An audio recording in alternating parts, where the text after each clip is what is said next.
present I'm Sorry I Haven't a Clue, the antidote to panel games.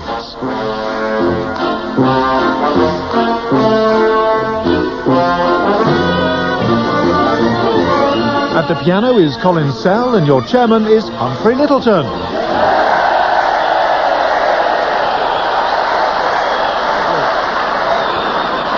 Hello and welcome to I'm Sorry I Haven't a Clue.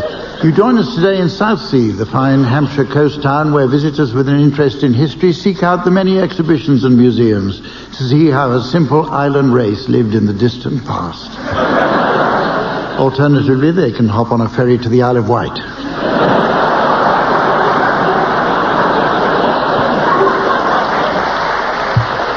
The town serves as the residential district of Portsmouth. Although a small naval base since Roman times, the port really grew when Henry VII had his dry dock built here. He hadn't intended it to be a dry dock. That only came about after the running of it past to Southern Water plc.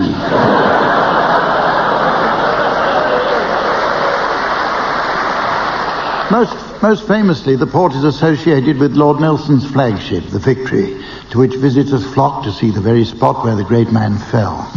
It's marked by a plaque reading, "Here on July the 12th, 1798, Lord Nelson tripped over a bloke screwing a brass plate to the deck after inadvertently putting his patch on the wrong eye." Let's meet the teams. On my left, Barry Cryer and Graeme Garden. And on my right, Sandy Toksvig and Tim Brooke-Taylor. Now, I'm afraid our regular scorer, Samantha, can't be with us today.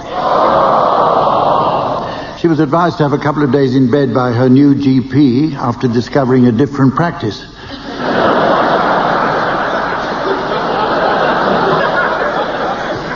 She reckons a day or two under the doctor should sort her out. So please welcome in her stead our Swedish stand-in, Sven.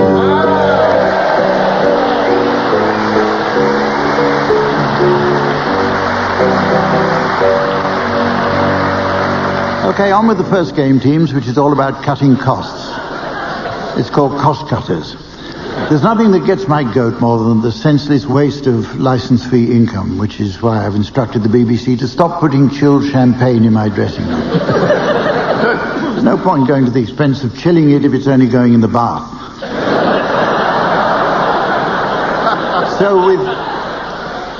So with economy very much the watchword, teams, I'd like you please to suggest some cost-cutter versions of films, TV or radio shows that might be made within a strict budget. Barry, would you like to start? Conan the Librarian. Sandy. The English Outpatient. Graeme. 10% discount off the bill. And Tim? Alistair Cook's Email from America. To the Semi-Born. Clive Anderson Talks Less.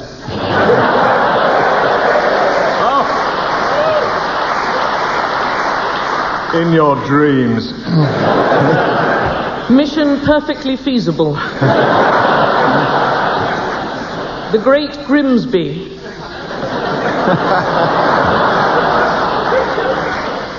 Raiders of the Lost Ark Lamp with Harrison Skoda.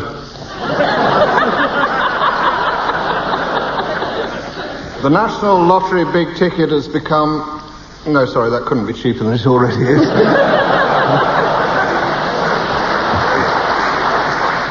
Gunfight at the Less Than Satisfactory Corral. Mastermind with Peter Snow.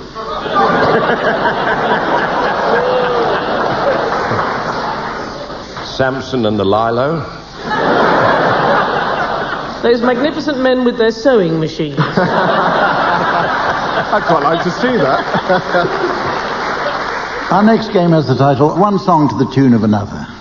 This is a cunning musical game that cleverly combines the music of one song with the words of another, such that the teams appear as if by magic to be singing two songs at the same time.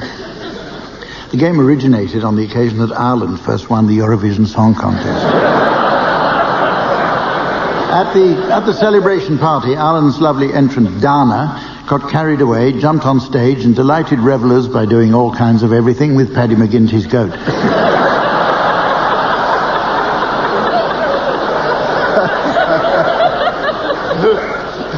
And providing musical accompaniment, we have the master of unusual combinations. You haven't seen them, I did, in the dressing room. At the piano, Colin Sell.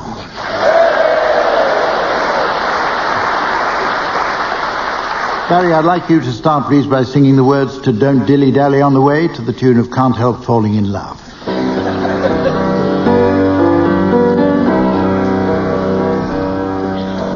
My old man said follow the van and don't dilly-dally on the way. Off went the cart with a home packed in it, and I walked behind with my old cough linen. But I dilly-dallied, and I dillied, lost the van and don't know where to roam. I stopped on the way to have the old half-quartern, and I can't find my way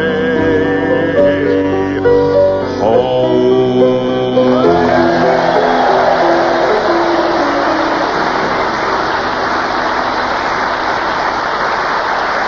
Okay, your turn, Sandy. Will you please sing the words of Animal Crackers in My Soup to the tune of the Toreador's March?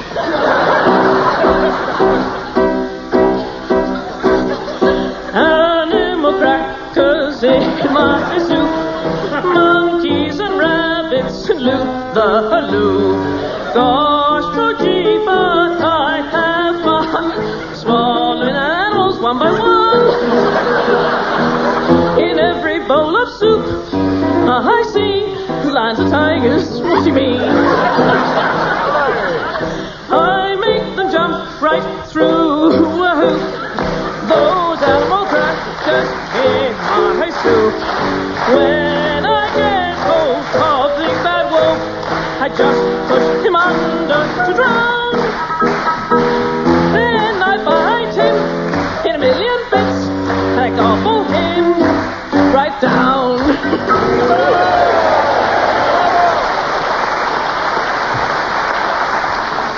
You may have noticed Colin Sell couldn't keep in time with the audience.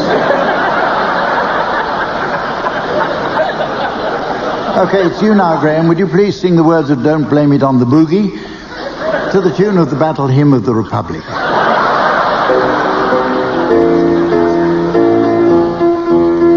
My baby's always dancing, it wouldn't be a bad thing, but I don't get no lovin', and that's no lie. We spent the night in Frisco at every kind of disco, and from that night I kissed our love goodbye. Don't blame it on the sunshine, don't blame it on the moonlight, don't blame it on the good times, blame it on the boogie. That nasty boogie bugs me, but somehow it had drugged me. That spellbound rhythm gets me all night through. I've changed my way of living, I've filled my pipe and lit it. My baby just can't take her eyes off me altogether. Don't blame it on the sunshine, don't blame it on the moonlight, don't blame it on the good times, blame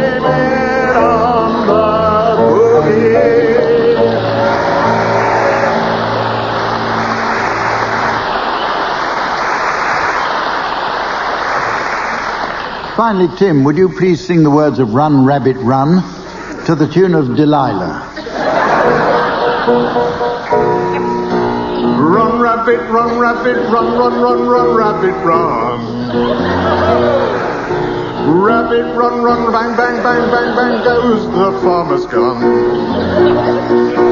Run, rabbit, run. Rabbit, run, run, run, run, rabbit, run, rabbit, run, run. Don't give the farmer his fun, fun, fun. He'll get by without his rabbit pie. So run, rabbit, run, rabbit, run, run, run. Oh, rabbit, run, rabbit, run, run, run, run, run, rabbit, run.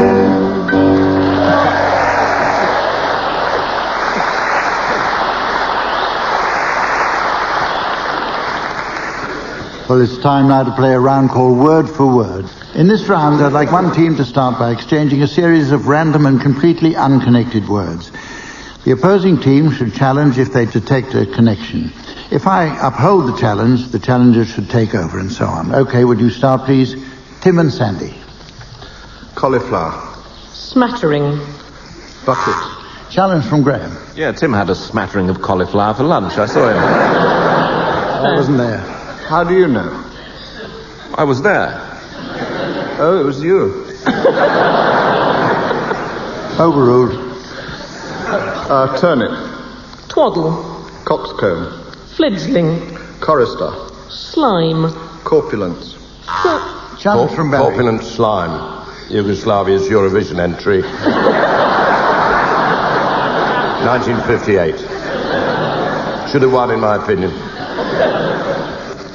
No, I won't accept that one. Quite right, too, if I may say. Well, it was 1957.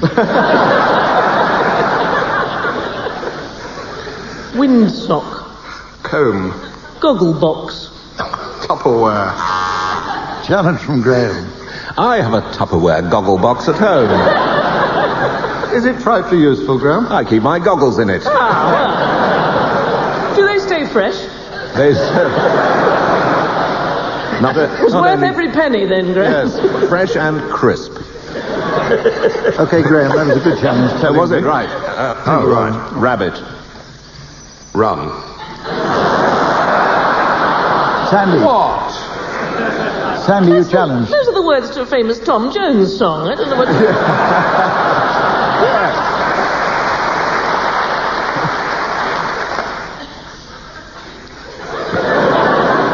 Go on. Burrow. Mulch. Cauliflower. Broccoli. Smattering. Slime. Corpulent.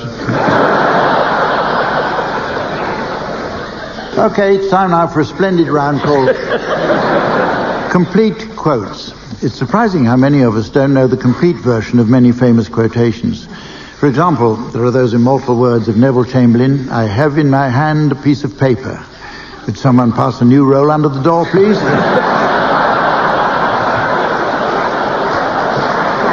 In this round, teams, you'll hear a series of well-known personalities speaking, each of whom has unfortunately stopped in mid-sentence. I'd like you to finish them off, please. That's the quotations. Barry, we'll start with you. Will you finish off these words of Anne Widdecombe? For me personally, and it is only a personal statement, this is just the last straw in a very large bale of straws. I do not see that it's now possible to Take part in your wet T-shirt competition.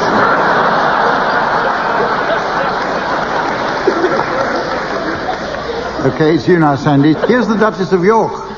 Actually, a gentleman sat next door to me once. I said, Prince Albert was a great dad. He really was. And this man said, We're at a funeral.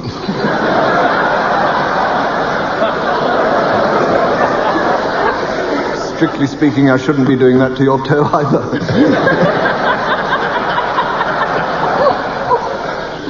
Tim, Prince Edward for you. I've been promoted, I think, from when I was just a general dog's body, and this time, unfortunately, I'm going to be a field marshal dog's body.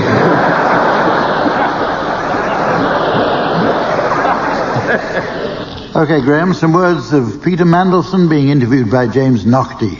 I've got a big smile on my face, but as you know, I'm a very cautious fellow. Oh, yes, of course you are. But do you think it's a big one? I think it is likely to be a substantial one, and it is going to be a tribute to Viagra.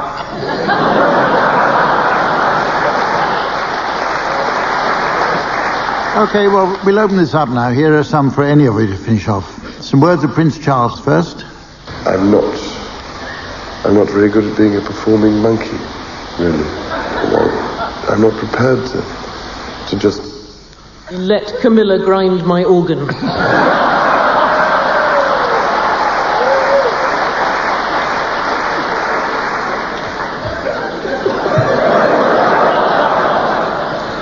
Oh, all hopes of ever being honoured dashed. This time it's Saddam Hussein's official spokesman.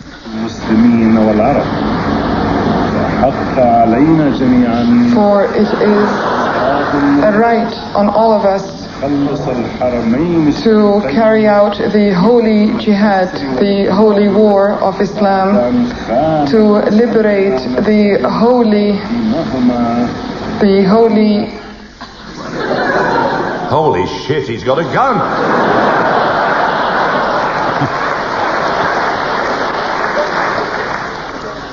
Okay, yes, Prince Philip. I know that I can speak for the Worldwide Fund for Nature and probably for the whole conservation movement in welcoming the first grouse of the year.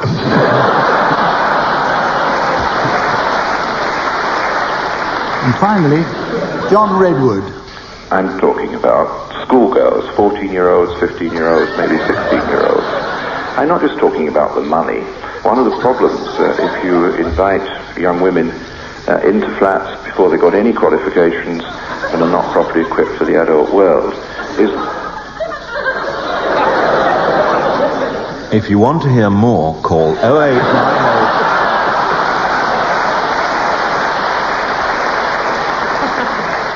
Right, we're going to try an interesting game now. We're going to play a game we call Cheddar Gorge. We call it that in honour of the fact that all the regulars on the programme are big cheese fans. Graeme is a member of the Roquefort Appreciation Society. Tim receives the Parmesan newsletter. Barry has a regular subscription to a Danish Blue magazine. In this round, I'll be asking the teams to construct a sentence by each of them uttering a single word at a time. The object is not to complete a sentence. Regular listeners will be pleased to hear I've still got the horn. And when I decide a sentence has been completed, I'll make a noise on it like this. Okay, teams, I'd like your sentences to take the form of a wreathed lecture on the subject of the Spice Girls. Graeme, will you start, please?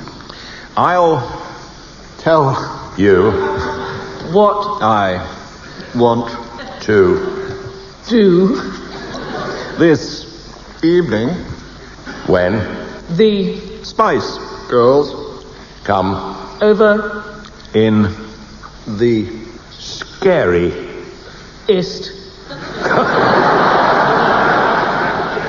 possible and posh girls don't like to eat anything to aggravate because it somehow tends to annoy some baby spices such as Mel, who is the best of all the younger Mels around the outskirts of this very pleasant little fair and amenable seaside and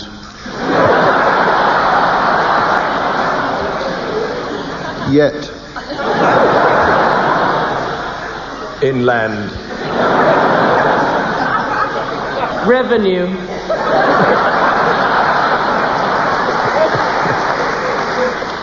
Officer, I will Never. come with any More. of this ridiculous Nonsense.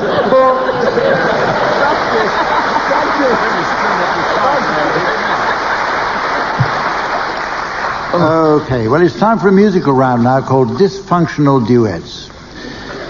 In this round, teams, I'd like you to sing duets in the style of unlikely partnerships.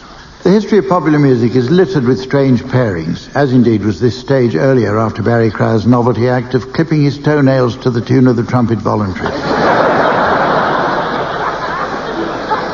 As ever, Colin Sell will be providing backup on the piano, although that's by no means his only instrument. In fact, I have a cutting here from Jazz Monthly magazine written by their top reviewer. It reads, "When I heard Colin Sell playing the mouth organ, I rushed in just in time to catch his set. He really should use a stronger denture fix if he wants to blow that hard." You're to start, Tim and Sandy. Would you please sing Puff the Magic Dragon in the style of that well-known partnership, Peter, Paul and Mary Whitehouse? Mary Whitehouse.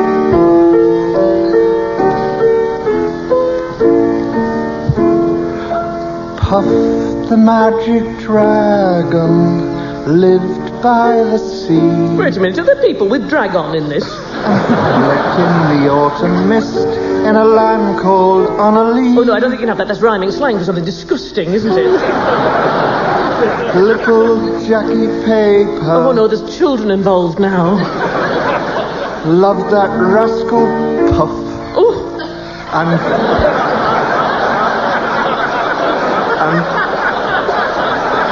brought in strings and sealing wax. Oh, I knew it. And other fancy stuff. No, don't tell me there's going to be thongs and rubberware. I know, strap-on things.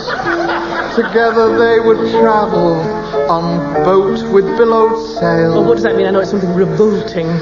Jackie kept a lookout, perched on Puff's gigantic tail. Oh, they're on top of each other now. Noble kings and princes. Defend that. Well, there are no queens anyway. Would bow whene'er they came. Pirate ships would lower their flag when Puff roared out his name. Oh, I've never heard anything so disgusting. You listen and you'll hear. Oh, Puff the magic dragon. Oh, I see what you mean. Frolicked in the autumn mist in a land called Honolulu. Thank you, Mary. Thank you. Get us forward. Okay, it's your turn, Barry and Graeme. Would you please sing Wandering Star as Lee Marvin and his hairdresser?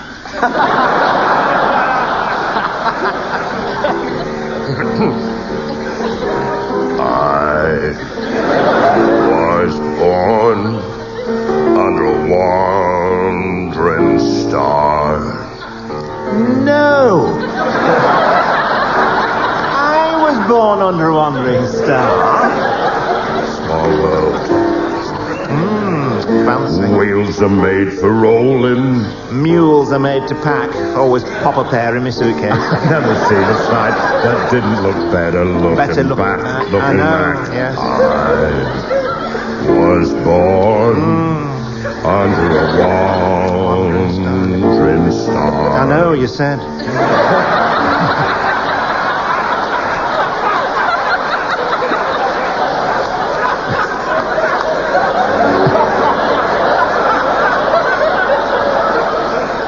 Mud can make you prisoner. And the plains can bake you dry. I know. Snow can burn your eyes. But I tell you, only people make you cry. So true. Yeah, they do. Home is made for coming from. Well, and for dreams of going to as well. Don't forget that. Which, with any luck, will never come true. No, never. A little more off the bottom.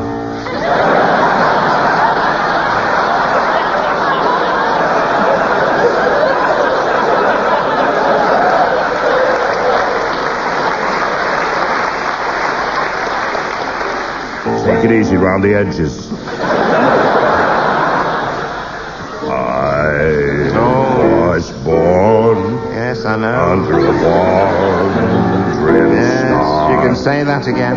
A wandering star. Yes. Star. Well, I've enjoyed our little chat.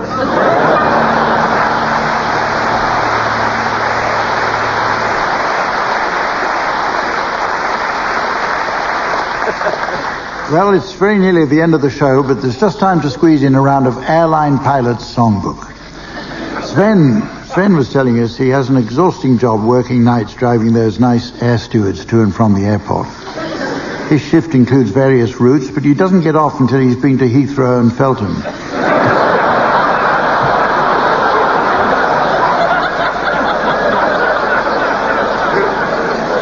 So while he nips off, I'll ask the teams to suggest some popular songs to suit an audience of pilots and other airline staff. Anybody can start this one. Airline coffee, airline tea.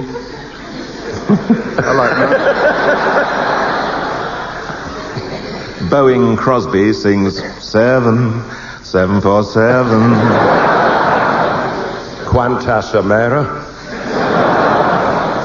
You can have an anthem for economy charters. Ooey, cheapy, cheapy seats.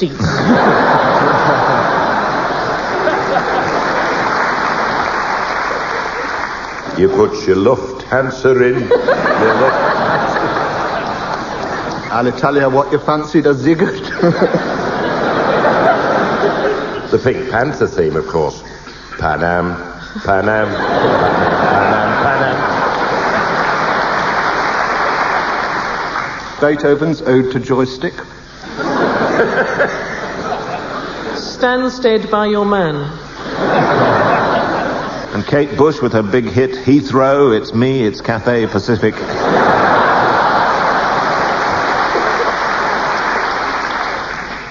Like a Virgin? No thanks, I've just put one out. Sabina Hard Day's Night. The El Aliuya chorus. And so, ladies and gentlemen, as the Robin Cook of time wheedles out of the public inquiry of destiny, and the Michael Howard of eternity chokes on his own smug smile of fate, I notice it's the end of the show. So from Sven, the teams, myself, and the fine folk of Southsea, it's goodbye.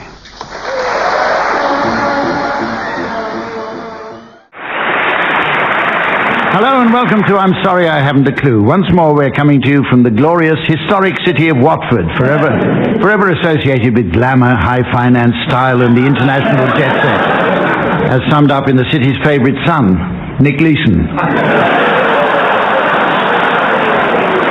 Once again we have with us our regular teams, and what can I say about them that hasn't been said before? They're four of the brightest, wittiest and most original comic talents in the business. And that's just a few things that have never been said about them. Anyway, they are on my right, Willie Rushton and Tim Brooke-Taylor.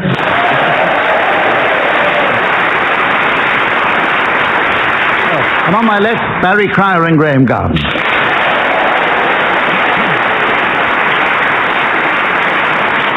And if that were not excitement enough, please welcome, taking things down with her usual gusto, the very delightful Samantha.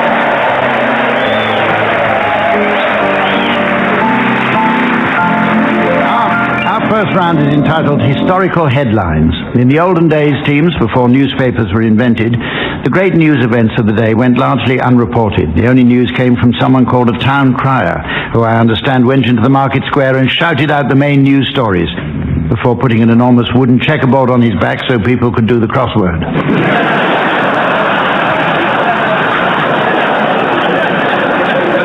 In this round, teams, I'd like you please to come up with some likely newspaper headlines that one might have found in the morning papers after a certain historical event. And the event is the French Revolution. And Barry, since you're the nearest thing we have to a local crier, will you start, please? Hello, magazine. Our marriage will last forever, says Louis XVI.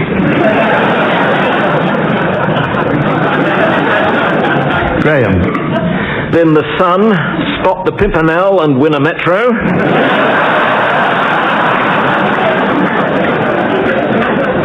Willie? The Independent has a headline here. Leaders of French Revolution promise liberty, equality, fraternity, free beer and dirty postcards to Sarah Bernhardt. Tim? The Guardian has got liberty, equality and ostrich.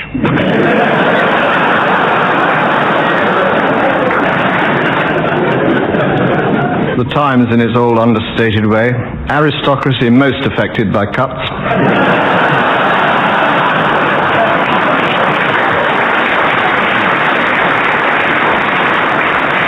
In similar vein, Financial Times, guillotine shares go through the roof. Aristo PLC take a tumbril. Woman's Own, exclusive Madame Lafarge knitting pattern.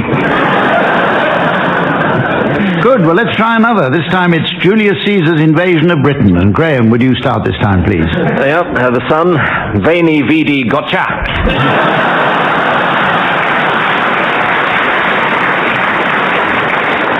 The Guardian quotes Julius Caesar, Veni Vidi Ostrich. British Medical Journal, Roman army doctors set up Veni Vici Vidi clinic.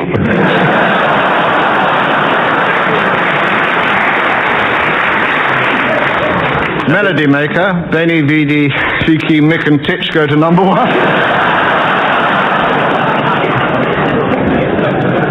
And the Colchester Echo, Tesco sells out of pizzas.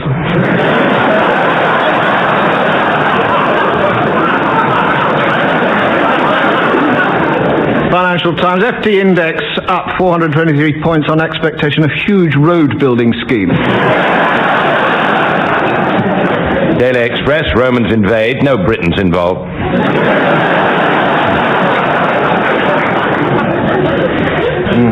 Any more? Okay, well, it's time now for a popular round called Pick-Up Song. As is customary in this game, my special gramophone will be operated by Samantha, who's pulled out a selection of old 7 inches to spin for your delight.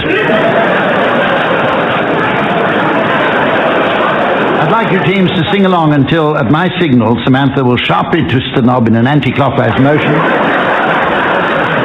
causing the music to drop out. If on its return, teams, you're within a gnat's crotchet of the original, I'll be awarding points, and points mean prizes. What do points mean?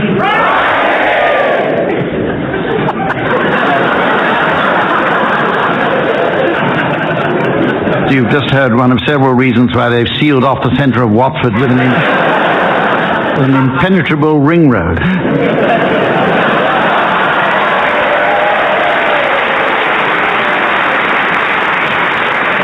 This week's prize, incidentally, is just the thing for the busy cross-dresser who's always on the move. This lovely portable TV set.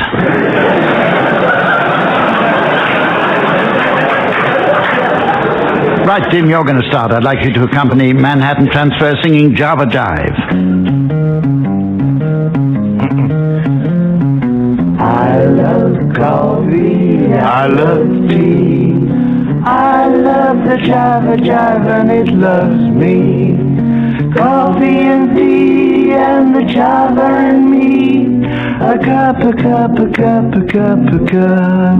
Oh, I love Java, sweet and hot. Whoops, Mr. Motor, I'm a coffee pot. Shoot me the pot and I'll pour me a shot. A cup, a cup, a cup, a cup, a cup. Oh. That wonderful mug, a rug till I'm snug in the jug. A slice of onion and a raw one. Draw one. Waiter, coffee.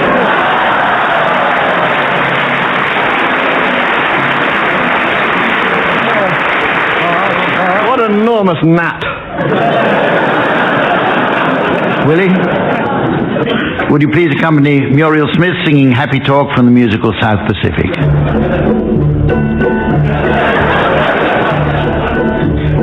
Happy talking, happy talk. talk about the things you like to do. You got to have a dream. If you don't have a dream, how you gonna have a dream come true? Talk about floating in the sky, looking like a lily on a lake. Talk about a bird learning how to fly, making all the music he can make. Oh, very slow, Muriel. Well, you were moving in on it. Oh. Graeme, will you accompany Engelbert Humperdinck singing Release Me?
I think it's fair to say you've got all to play for. You're going to accompany the Big Bopper singing Chantilly Lace. Chantilly lace and a pretty face and a ponytail hanging down, a wiggle in a walk and a giggle in a talk. Make the world go round. Ain't nothing in the world like a big-eyed girl to make me act so funny, make me spend my money. Me feel real loose like a long neck, loose like a girl. Oh, baby, that's what I like. What's that, baby?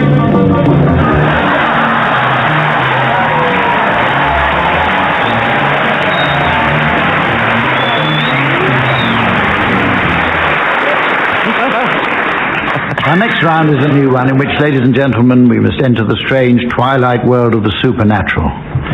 It's called Mystic Humph. And in it I shall be revealing my secrets for winning the national lottery, before asking the teams to reveal theirs. Listeners at home should at this point place their hands on their radios, please, in order to feel the warmth of my mental powers. Stop that, Samantha. Right, teams, I must ask you now to hum while I give my predictions. Yes. Yes, it's becoming clearer now. You can make a bundle of money out of the lottery by being the grandson of a famous prime minister and flogging state papers back to the nation. Okay, teams, you can stop humming now. Tim, what's your mystic tip for winning the lottery, please? 4, 19, 23, 37 and 48 are one short of the numbers you require to win. Barry, your tip for winning the lottery? Well, I hope it works for me. I've been pursuing it for some time, which is to combine my inside leg measurement with my phone number. But the downside is people keep ringing my inside leg. So, which can be pleasant, but... Willie? Well, this isn't giving anything away, really. But if you write down any 6 numbers and one spare, that's 7 numbers, and if you work on the law of average that none of those 7 numbers will come up as usual, you can then cross them out.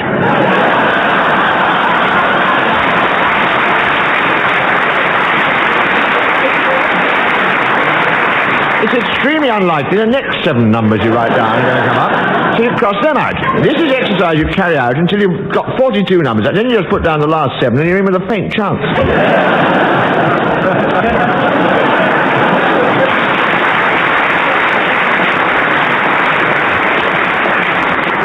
Graeme.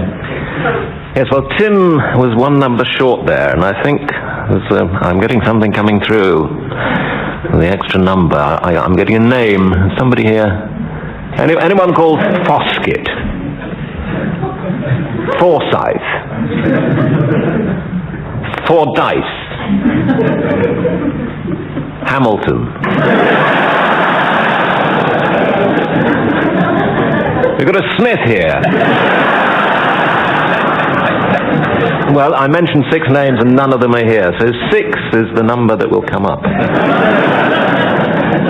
I shall remember that. Spooky. The next round is called Connections, and in it I'd like the teams to identify the connections linking various people or things. For example, if I were to list the names Jack Charlton, Bobby Charlton, Suzanne Charlton, and Charlton Heston, you would, I hope, immediately spot the obvious connection. None of them have ever played for West Bromwich Albion. Tim, I'd like you to start, please, by telling me the connection between, and these are all genuine connections, in a box of false eyeballs, an artificial leg, and a bottle of bull semen. I'll say that again. I love it when you talk dirty, Hump. Something that happened in the war, was it? And a bottle of bull semen. This is the first aid kit of the South African rugby team. And obviously something that happened to you in the war as well. Actually, the right answer, and it did happen to me during the war, but not coincidence, they've all been handed in to the London Transport Lost Property Office. Willie, your turn. Can you please connect Coca-Cola, Pledge, and Nova? Oh, they're all jolly useful standbys if you can't get onto Dino Rod. Little household hint for anybody who goes. Drains are plugged. Is that right? No, it's not. Oh. Anybody know? No. Well, they're all product names with unfortunate meanings in other countries. In China, the literal translation of the word Coca-Cola means bite the wax tadpole. How often would you say that? I'm saying it all the time in wartime, I tell you.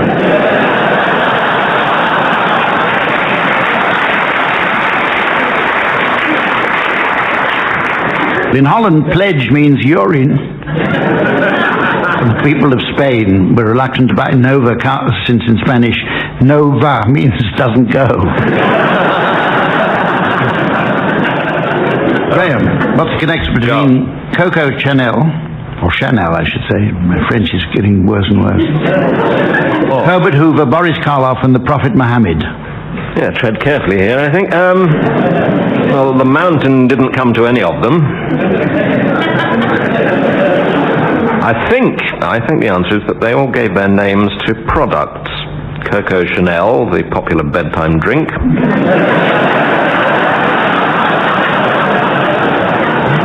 And Herbert Hoover, of course, invented the Herbert Dab.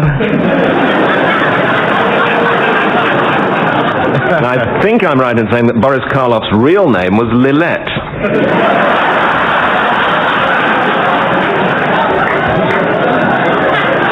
But if you think I'm going to risk a fatwa by going any further... Well, it's a rather boring answer. They were all orphans. And Barry, can you spot the connection between Alexander Graham Bell, Thomas Edison and Agatha Christie? Oh, I read this in Rubber News. So I get for the gardening hints.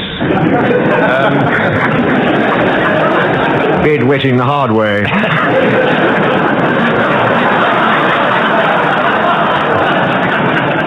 Alexander Graham Bell and Thomas Edison both made obscene phone calls to Agatha Christie. Just a shot in the dark. Well, the interesting thing is they were all educated at home. Who's been jolly crowded for you, huh? Yeah. Was it during the war? These evacuees. Right, now it's time to play the game called Mornington Crescent. Before we do, I noticed that we've been inundated with a card from a Mrs. Trellis, who writes in her capacity as Secretary of the North Wales chapter of the Mornington Crescent Psychic Insomniacs Trust. She writes, Dear Mr. Lyttelton, Dear Mr. Lyttelton, I know what you're thinking. Many heartfelt thanks to you and the teams for all the help you've given in finding a surefire cure for our members, many of whom hadn't slept a wink in years until discovering your program. P.S. It was so nice to hear you again next year. Well, glad to be of assistance, Mrs. Trellis. Anyway, back to the game. This week we'll be playing Thornton's controversial Third Amendment. Thornton's. So teams, you should be alert to the obvious trap when cross-hatching. Oh, and all stations can now be trumped, even out of kilter. Right, who's going to start? What about you, Graeme? Stations, right. Euston Road. Paddington Place. Clarendon Road. Earls Court Road. No, yes. It's not out of kilter, is it? No. Earls Court. Completely done me. Remember, Thornton. Well, that's true. But is it out of kilter? No, it's worth trying. Euston Road. I mean, it's not out of kilter. Humph may not know. Humph knows everything. So what's your move going to be? I've forgotten now. Well, you better think. I said Euston Road. Yes. Wasn't a very good move. It was kilter-ish. But a cross-hatching there. I thought. Cross-hatching, yes. Well, don't think Thornton would approve of that. Adjudication, please, Hump. Why? I mean, you haven't made a challenge yet. What? You haven't contested it, so I can't adjudicate. Yes, the challenge was, some time ago, that it wasn't out of kilter. But it isn't out of kilter. So the challenge was correct, then? But he didn't trump it, did he? The whole point was that it shouldn't be out of kilter. But you didn't trump it? No. But it was cross. Leave that to you, Hump. I mean, the rule clearly says you can trump it, even if it's out of kilter. You don't have to trump it, and you didn't. Yeah, right. Provided there's no cross-hatching, Humphrey. There's the rub. There wasn't any cross-hatching. I thought we'd established that. Get on with it, Barry. Come on, Barry. Vicarage Road. He's a low and dirty player. I'm playing nearly at home, that's why. But I shall make a mockery of his move.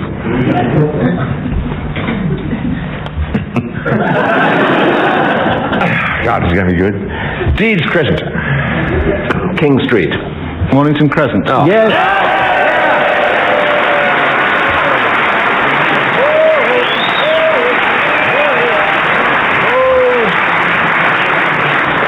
Trump.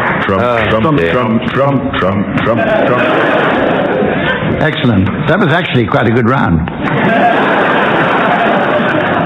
Now it's time for a round of limericks, the simple rhyme scheme that was, as you'd expect, originally devised in the Irish town of Cork. Teams, I must ask each of you to put on your dancing pumps, and as the Pope says to young mothers, get some rhythm. Because this week's theme is American soul musicians.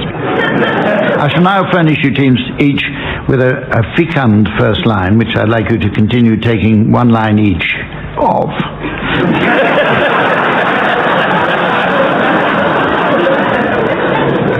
And we do the second line, do we?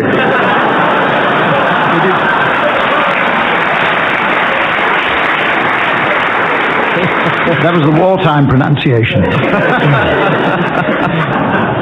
Willie, we're going to start with you. In Tesco's with Earth, Wind and Fire. In Tesco's with Earth, Wind and Fire, Mr. Wind assaulted a buyer. Mr. Fire then hit Earth. Who promptly gave birth. Tesco's, news at 10, Barry Cryer.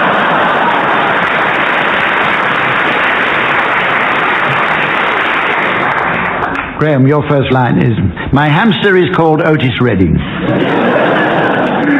My hamster is called Otis Redding. My goldfish is Joan Armour-Treading.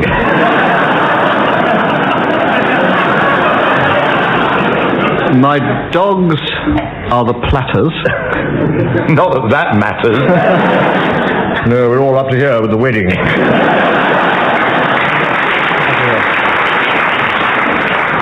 Tim, I'm sorry about the scansion of this, but... That's okay, Hump. The artist formerly known as Prince. The artist formerly known as Prince.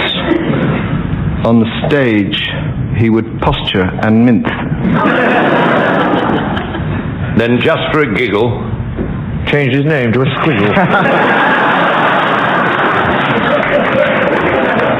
And nobody's heard of him since.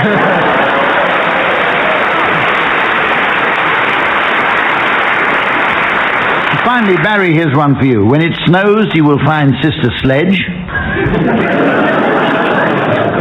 out mooning at night on the ledge.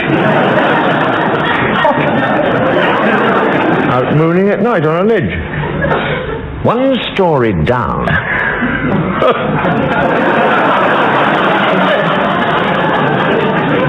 Is the maestro, James Brown. Displaying his meat and 2 veg.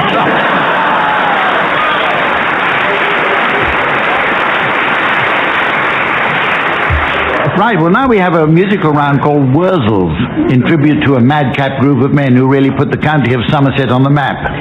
The Ordnance Survey Land Registry Department.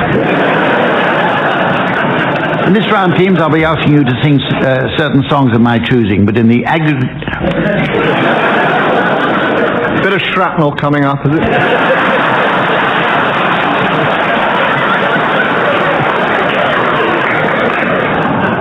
In this round, teams, I'll be asking you to sing certain songs of my choosing, but in the agriculturally inspired West Country style of the Wurzels.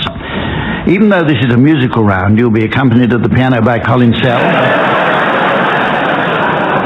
Incidentally, regarding the certain fame which Colin Sell enjoyed as a young man, I've been supplied with an old cutting from Colin's local paper about his first record. It reads, Colin Sell went straight in at number 4. Magistrates gave him 6 months up. After hearing he lived at number 28. Right, Barry and Graeme, you're to start, and your song is the delightful You Are My Lucky Star. You are my lucky star. I saw you from afar. 2 lovely eyes that meet, they were gleaming, gleaming. I was starstruck. You're all my mucky charms. I'm mucky in your arms. You opened heaven's portals here on earth for this poor mortal. You are my mucky star.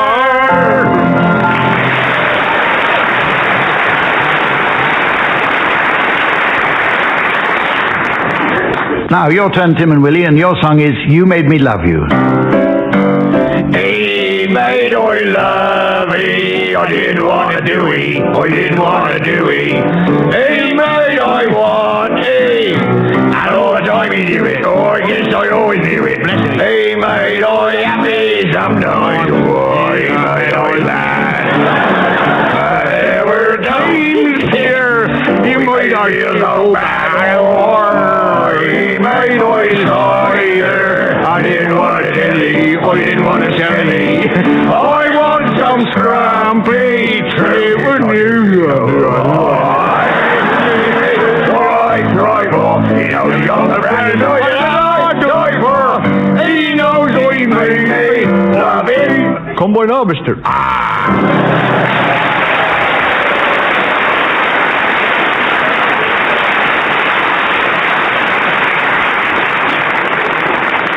They do say that all good things must come to an end, which means that we've still got plenty more rounds to endure. Anyway, there's still time to play a swift round of Train Drivers Film Club.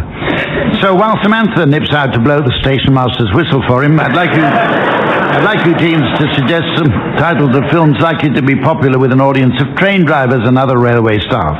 And Willie, we'll start with you. A Close Encounter in the Third Class. 4 sidings and a Eurotunnel. The wrong sort of Snow White and the Seven Dwarfs.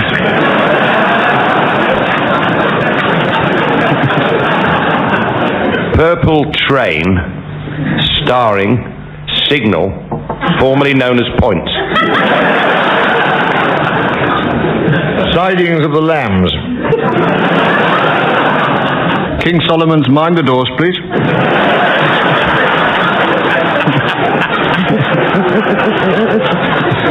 The Odd Coupling. Never on a Sunday.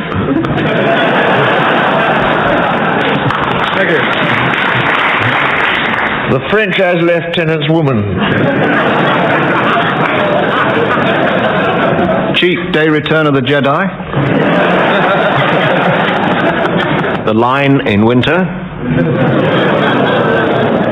Closed due to Leif Erikson on the line.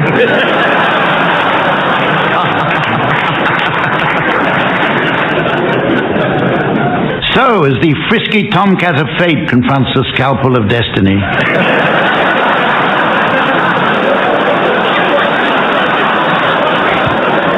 and the precious natural woodland of time meets the motorway extension of eternity, I see that our time is up. So from the team, Samantha, myself, and the fine people of Watford, goodbye.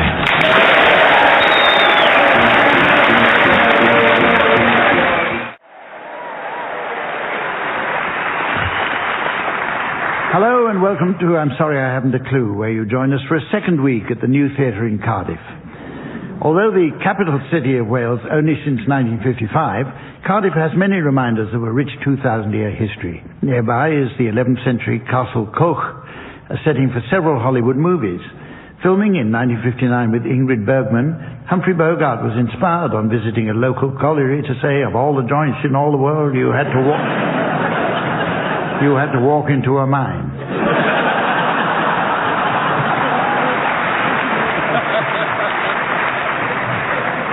About a short distance from the city centre is Cardiff Arms Park, the scene of many thrilling rugby matches. Since 1884, Wales has been a leading light in the Five Nations Cup, when the political and ethnic differences of the Irish, Scots, French and Welsh are set aside in a spirit of unity for the mutual enjoyment of stuffing it up the English.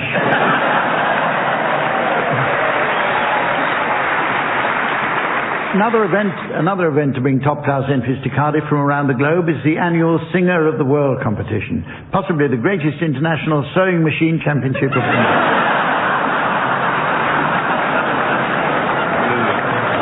You might gain the impression from the long list of cultural events here that it's only the cream of world-class talent that ever visits Cardiff. How wrong you'd be. Let's meet the teams. They are on my left, Barry Cryer and Graeme Garden. And on my right, Max Boyce and Tim Brooke-Taylor. And the lineup wouldn't be complete without the lovely lady who sits on my left hand. Please welcome the delightful Samantha.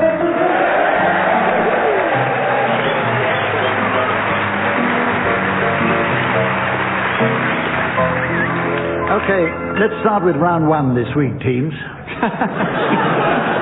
It's called BBC sponsorship. It seems that commercialism at the BBC is creeping in at every level. And it's quite amazing what a subliminal effect incessant advertising can have. I understand our own Barry Cryer has stopped taking 2 bottles into the shower.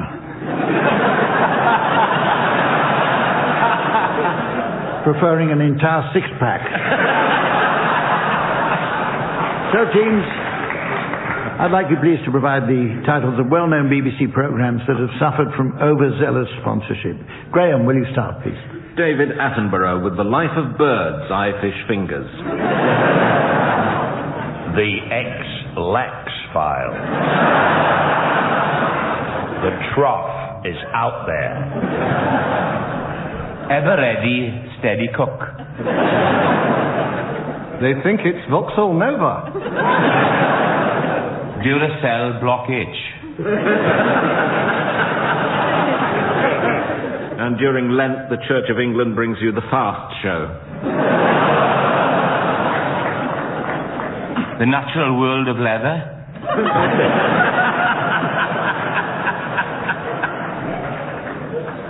This week's big movie, North by NatWest. MFI Friday.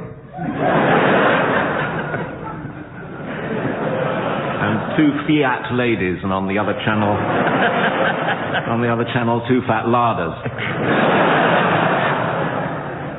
Okay, it's time for the teams to sing along now to some discs in a round called Pick Up Song. To ensure that each panelist is allocated a suitable record, Samantha has spent a rewarding evening amongst the shelves down in the gramophone archive.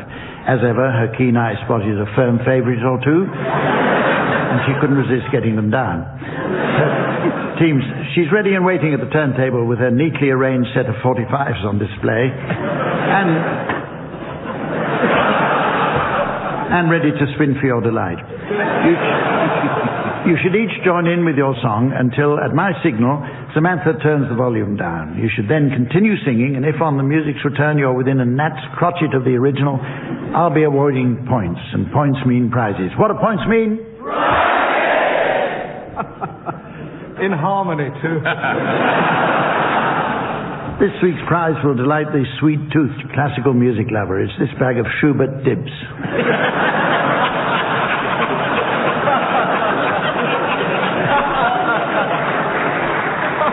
Tim, we're going to start with you. Will you please accompany the lovely Andrews sisters singing Boogie Woogie Bugle Boy? He was a famous propaganda from old Chicago way. He had a boogie style that no one else could play. He was the top man at his craft. But then his number came up and he was gone with the draft. He's in the army now, a blowing reveille. He's the Boogie Woogie Bugle Boy of Company B. They made him blow a bugle for his Uncle Sam. It really brought him down because he couldn't jam. The captain seemed to understand, because the next day the cap went out and drafted a band. And now the comedy jumps when he plays reveille. He's the Boogie Woogie Bugle Boy.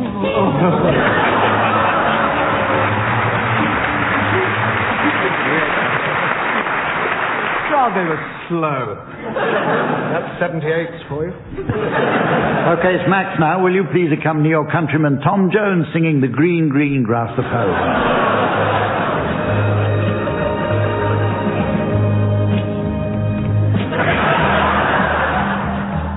The old hometown looks the same as I step down from the train.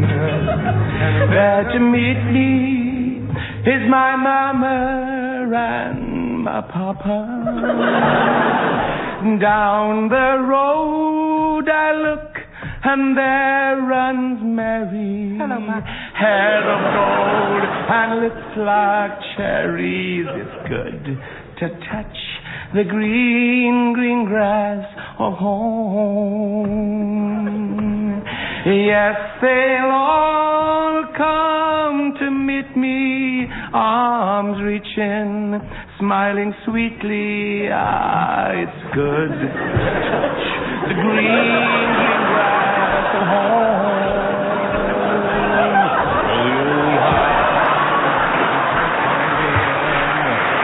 The pains is cracked and dry, and there's that old oak tree that I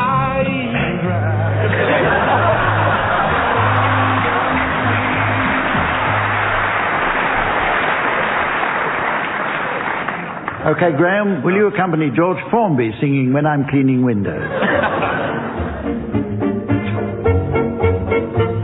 Now I go cleaning windows to earn an honest bob.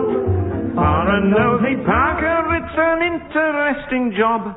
Now it's a job that just suits me. A window cleaner you would be if you can see what I can see when I'm cleaning windows. Don't help him. Honeymooning couples too. You should see them bill and coo. You'd be surprised at things they do when I'm cleaning windows. In my profession I work hard, but I'll never stop. I'll climb this blinking ladder till I get right to the top. The blushing bride, she looks divine. The bridegroom, he is doing fine. I'd rather have his job than mine. When I'm cleaning, sweet names I call.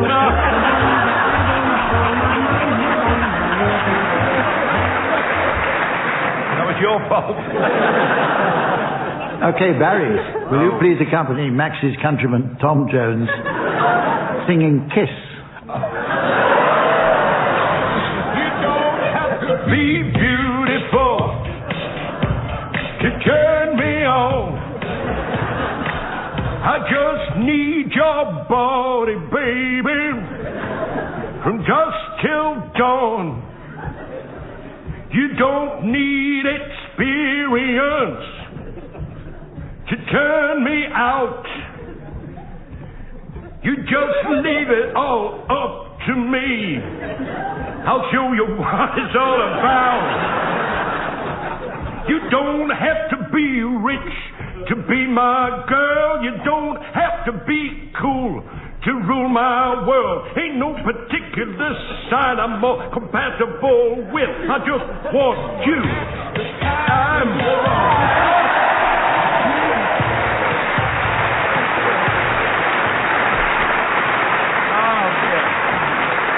I'll give that 15 points. The teams are now going to play an adaptation of the classic TV show, Give Us a Clue, where the chairman gave players a card with a book, play or film title to mime against the clock. The show's still going on in various guises, but connoisseurs agree that the original lineup was best. No one who witnessed the event will ever forget that sparkle in Lionel Blair's eye as he received Free Willy from Michael Aspel.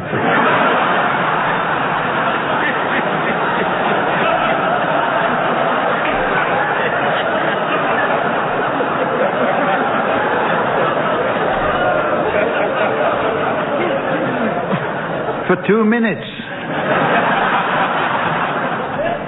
Obviously, in a game quite so reliant on mime, the humour suffers a little on radio. So in our version, the teams are permitted to utilise an oratorical communication method known technically as speaking. Okay, Tim and Max, you're going to start, and your title will now be displayed on the laser display board. And here's the mystery voice for listeners at home. Dr. Dolittle. Dr. Dolittle. Right, you're guessing this one, Barry and Graeme, so off you go, Tim and Max. It's 2 words. It's a book, a film, and I think a musical.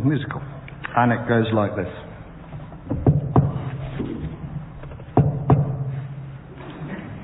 Doctor?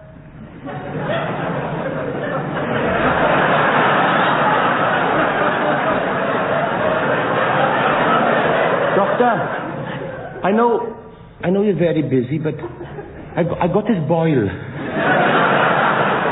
And the pain has been spreading, and I know the workload that you people have is enormous, but it's begun to spread now. And doctor, my sister had it, and my brothers had it, and in fact, all my family have had it. But it's getting far worse. And doctor, can I once again say how much I appreciate how much you work, and I know that there are far worse off than you in the village, and there are people dying all around us, and as we speak, but I know that mine is infinitesimal compared to their complaints, but it's beginning to infest my whole body, doctor, and it's spreading even as we talk. Doctor, can't you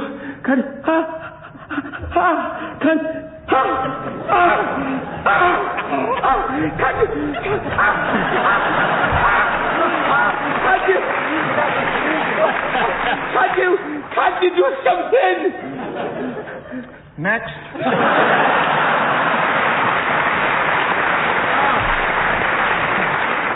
I don't care what it was. That was magnificent. Tim was excellent.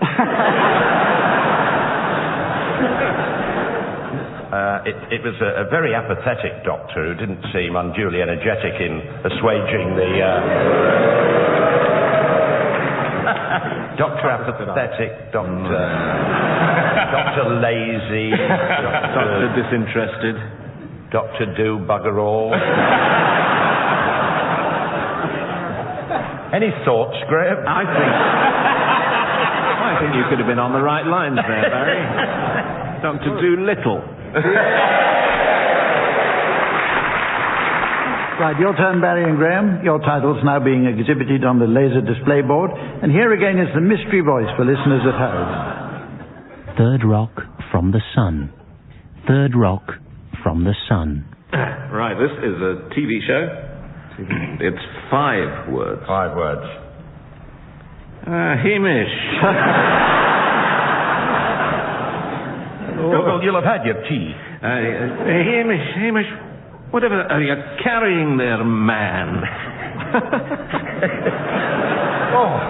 I'll just put this down for a moment. Put it down. Oh, goodness me, you'll do yourself a mischief. If I know you.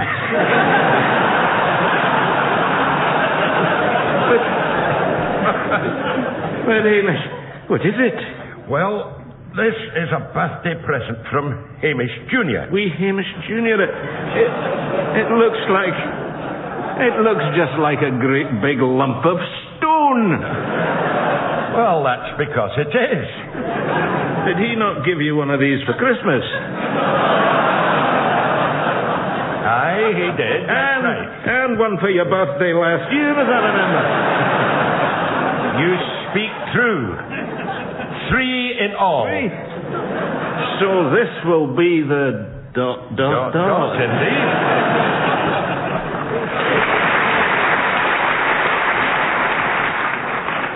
I've absolutely no idea. TV, wasn't it?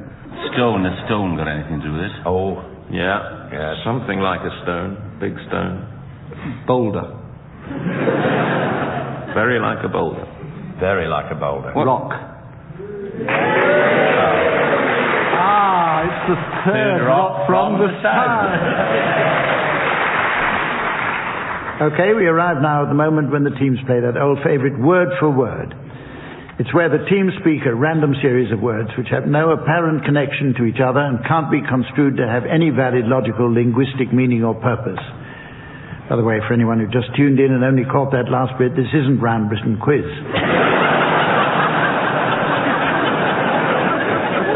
Each player should exchange random words with his teammate. If the other team spots a connection, they can challenge to take over.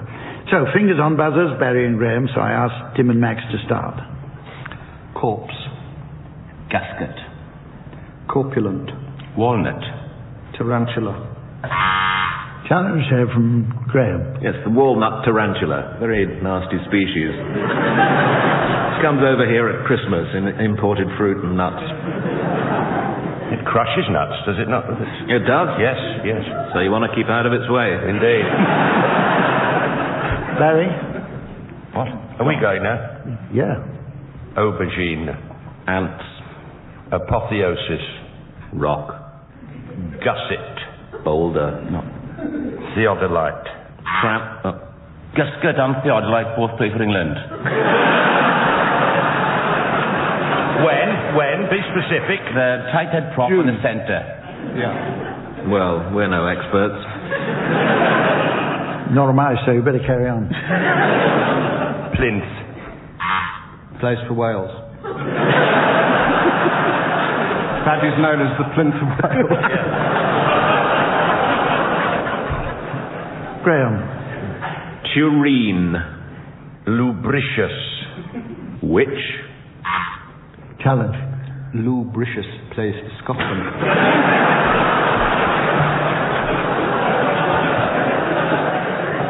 Go on, Barry, say something. Diagonal. Captain of Wales in the 21s. What was the connection? Diagonal is a wing. Just runs from one corner to the other. Well. Now time to play the game called Mornington Crescent. But first, I understand that since the series returned, our Mornington Crescent letter line switchboard has been permanently jammed with a message. It comes from a Mrs. Trellis of North Wales, who writes, Dear Miss Adie, rain, rain, rain. Day in, day out, nothing but rain and then rain again. Does Her Majesty never take a holiday?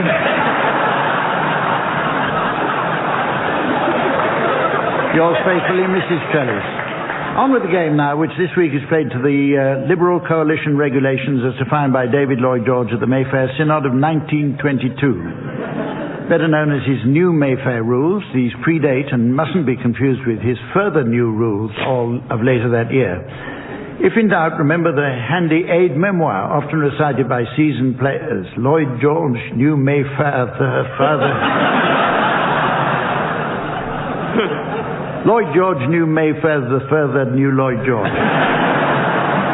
So teams, remember that Prince of Wales Drive can only be approached from the south, and the 3 shepherds in a row earns a bonus move.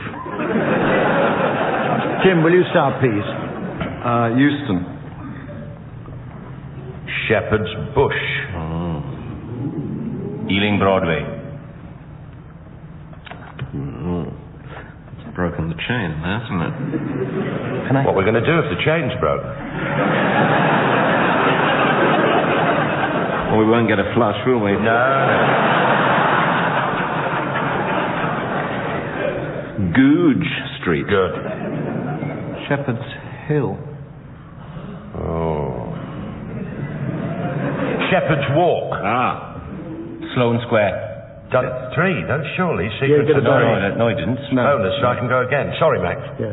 I can go again. He's new. It's all right. Don't you patronise my partner. He's Welsh, you know. Patronise, that means talking down to people. Yes.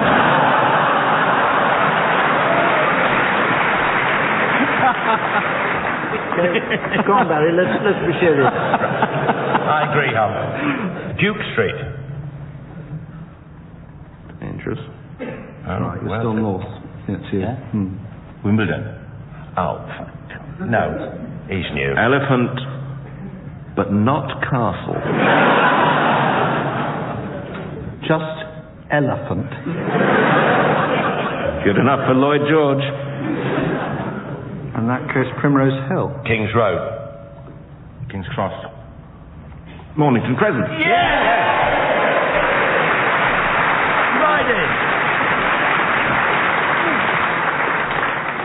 It's time to raise the tone now with our literary round of proverbs and quotations. The renewed currency of many older sayings makes a fascinating study as the living language adapts to modern requirements. For example, the old expression, the road to heaven is paved with good intentions, could have been tailor-made for London's gay club scene. Well, in France, horses for courses is the motto of the Guild of Restaurant Chefs. And, of course, the phrase, "there's worse things happen at sea," will ring especially true for anyone who had to sit through the film Titanic. As a test of the team's knowledge of the literary heritage of Wales, I brought along a selection of my favourite Welsh proverbs, quotations and other sayings, which I'd like them to complete. It's you first, Max. There are 2 sides to every... Tory.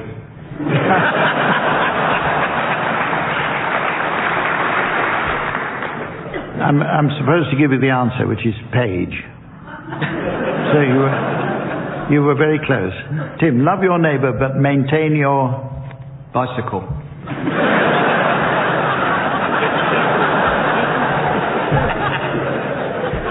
I lead an odd life. The answer should be hedge. Barry, if a crown were to be... This is for you, Barry. If a crown were to be placed on every fool's head... You'd never be able to spot the Queen in Parliament.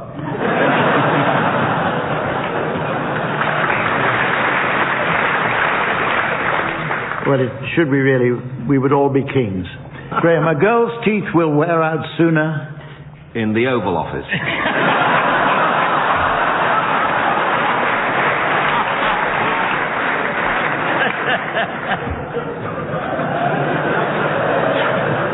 I'm supposed to say then her tongue, but I'm bloody well not going to.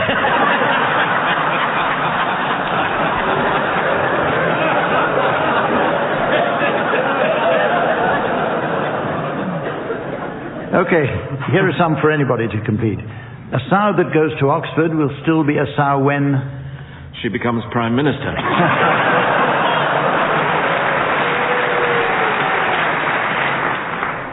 Or, preferably, she returns.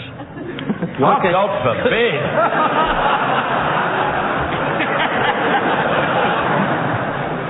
A girl has lust in her eyes, a boy has lust... His deposit. You came in there a bit quickly there. The answer is in his heart. Milk for a child, meat for a man, beer for... Mr. Cryer. I'm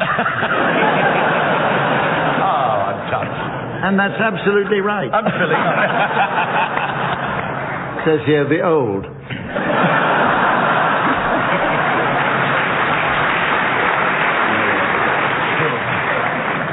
It's easier to say mountain than... Clanfire på Gingrit Gogeret. Quinn dropped Clanticilio Gogogoch.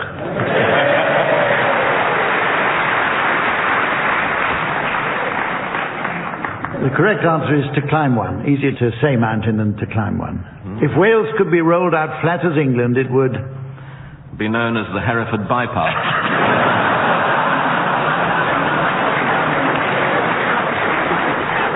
And the answer is be the bigger of the two. Well, it's very nearly time to end the show, but not before the teams announce the late arrivals at the driving instructors' ball. Samantha tells us she's taking her test this week. She says she can't wait to climb aboard her little Morris to demonstrate the correct use of the horn in a built-up area. So while she's away, would the teams please provide announcements at the driving instructors' ball? Mr. and Mrs. Jency-Stop and their daughter Emma Jency-Stop. Mr. and Mrs. L.A. Swansea. And their son, Davy L.A. Swansea. Will you welcome, please, all the way from Bombay, the Before Pulling Out family, and their daughter, India Kate Before Pulling Out. And I'm from Bangor in North Wales. Rowch croeso mawr. Please welcome Mr. and Mrs. Feeling You Need More Lessons. And their son Ivor. I have a feeling you need more lessons. And will you welcome, please, from Spain, Mr. and Mrs. Gears and their son Manuel. And a big warm welcome, please, for Mr. and Mrs. Bennett Maureen, you're going to eat him. No, no.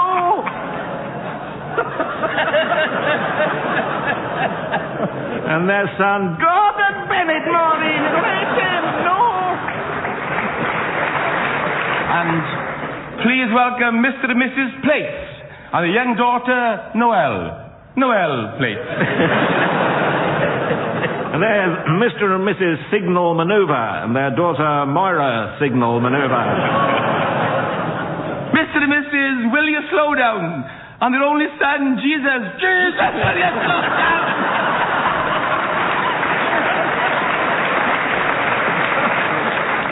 Good order, please. It's cabaret time. Oh. With Toyota Wilcox.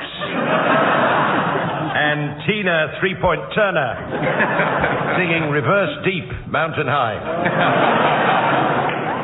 Mr. and Mrs. Position at the Lights and their daughter, Jocelyn.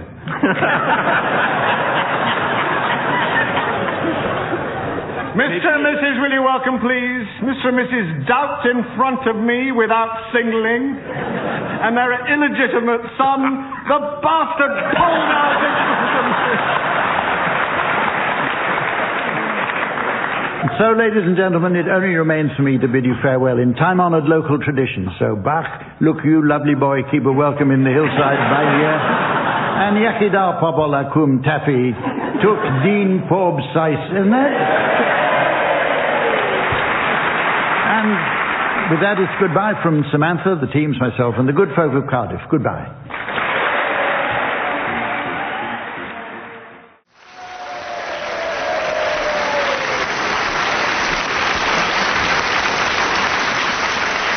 Thank you. Hello and welcome to I'm Sorry I Haven't a Clue, the show that does for comedy what John Inman does for weightlifting. Let me introduce the teams now. On my left, Barry Cryer and Graeme Garden. On my right, Tim Brooke-Taylor and Willie Rushton.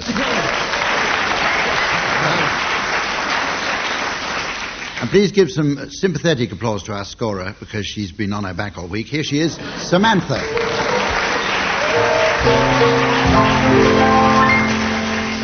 Our first round takes as its premise the poverty of the international film industry, and incidentally there are collecting boxes for the Steven Spielberg Appeal Fund at all the exits. Anyway, for economic reasons, new films will have to be made up from the remains of 2 or more old films, and the teams must then give me the resulting titles. And points will be awarded for the first suggestion that makes it onto Channel 4. Willie Rushton, will you start? They're getting out of The Man Who Never Was, Sleeper, and if it's Tuesday, it must be Belgium, and it's the Sir Geoffrey Howe story.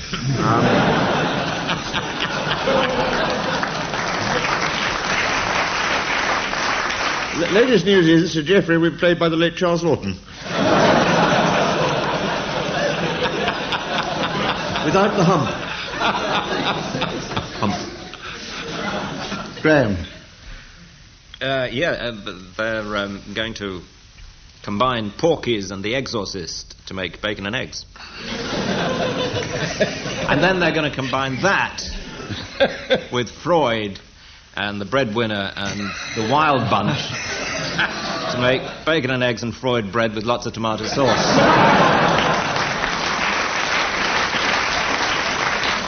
Tim? The producers of All Creatures Great and Small have got together with the producers of The Deer Hunter to produce It Shouldn't Happen to a Vietnam Vet.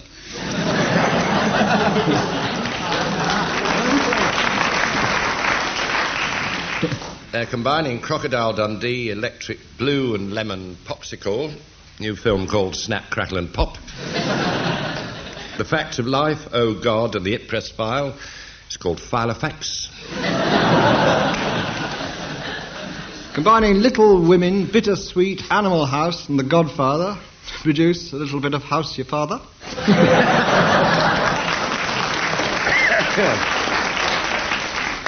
Every Which Way But Loose, Ruthless People and Chronicle of a Death Foretold, new film called The SDP Conference. Any more? Right, well, we go on to the point where I give the teams advance warning of the late arrivals that they'll be announcing at the end of the programme. This week, I'll be asking them to announce the late arrivals at the Motorists' Ball. The Motorists' Ball. Start thinking teams. Right, we're going to play a round which is wittily called One Song to the Tune of Another. The idea in this round is the teams will sing one song to the tune of another. That's a prize, isn't it? This complicated game is accompanied by the Colin Sell Big Sound. Tim, would you start with Don't Put Your Daughter on the Stage, Mrs. Worthington, to the tune of House of the Rising Sun?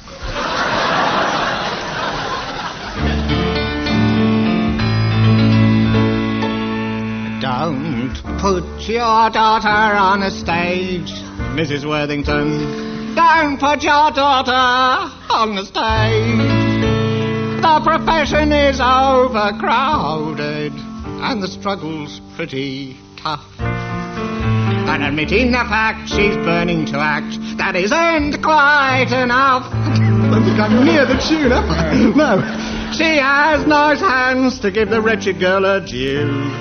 But don't you think her bust is developed too much for her age? And I've got the words wrong. Mrs. Worthington.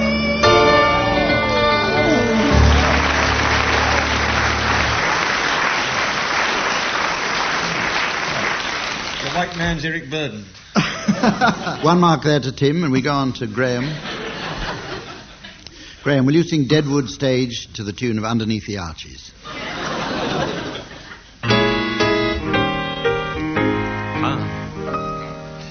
And how the Deadwood Stage is rolling on over the plain, with the curtains flapping and the driver is slapping the reins. A beautiful sky, a wonderful day. Whip crack away, whip crack away, whip crack away.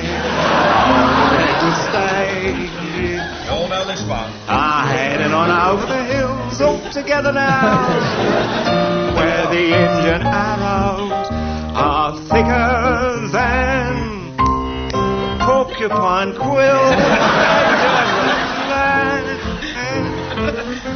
no time to delay. Whip crack away, whip crack away, whip crack away.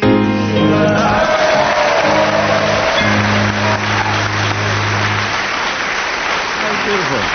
Lovely. Bud Flanagan and Doris Day, ladies and gentlemen. And another mark to Graeme. Well, the same mark to Graeme. Yes. Willie, will you sing Supercalifragilistic to the tune of Baby Love? I don't know the tune of Baby Love, Hump. Well, you have to make up another tune. Oh, right. You won't get a mark. One of the House of the Rising Sun. No.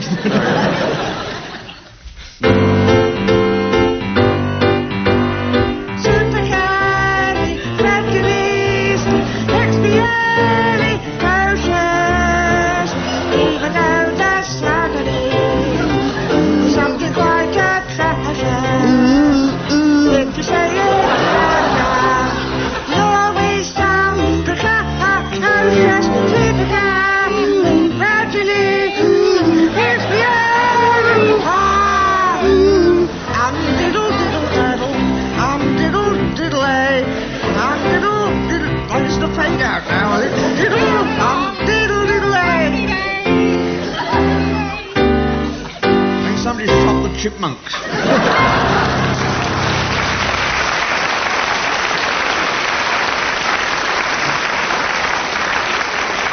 Okay, your turn, Barry Cry. Now, you're going to have to sing Right, Said Fred, to the tune of the Merry Widow Waltz.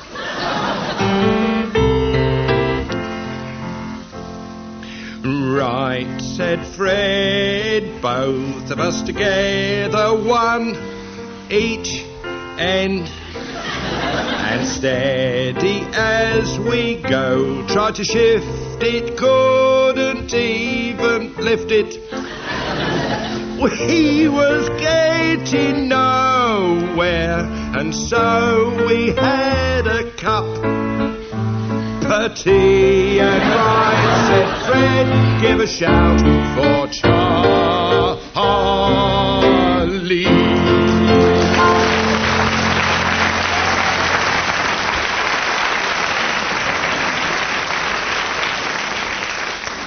We're going to do the ad-lib poem now. Oh, great. Tim's favourite game. Can I play my Joker and not play this one? I'm going to give the first line of a verse, and the team must continue until I buzz them, and the buzzer sounds like this. A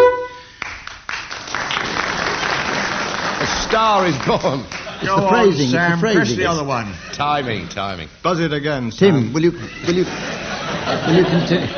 continue this poem, Tim?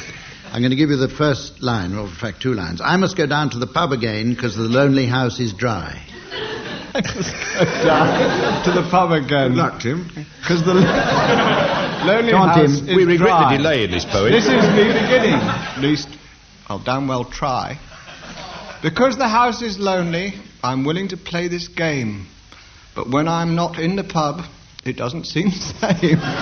Because I like in my hand a foaming tanker of beer.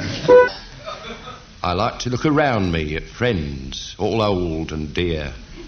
There's filthy Reg in the corner there, with his disgusting habit. Hello, old Reg, I cry. Good heavens, is that a rabbit?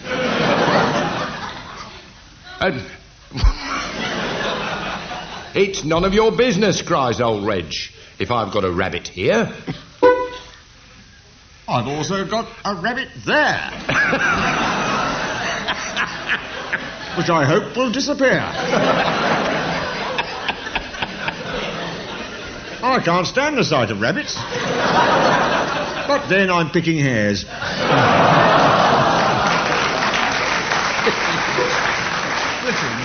Oh, splitting hairs. Splitting. Well, it's up to him entirely what he does with them. This is true. Carry on, Graeme. But the worst thing about rabbits is they always come in pairs. And once you've got a pair of them, well, then the trouble starts.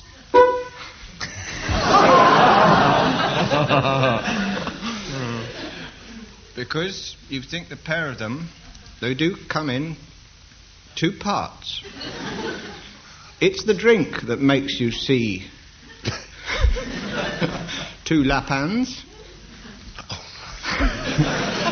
That's how the Frenchies call them.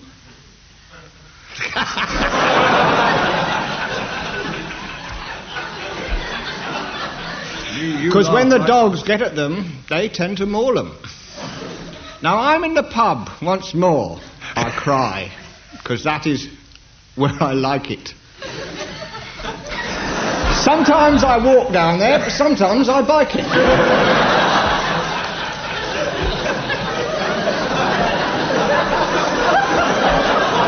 On other times I go on horse.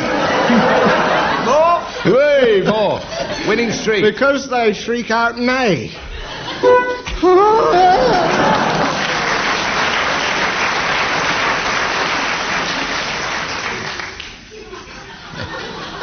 But when I get down to the pub at the end of a working day, the company there is cheerful and charming, hospitable and funny. The place is full of rabbits. Oh, in my pub there's always a lot of bunny. And, but away with rabbits, I cry. Because in my pub there is also...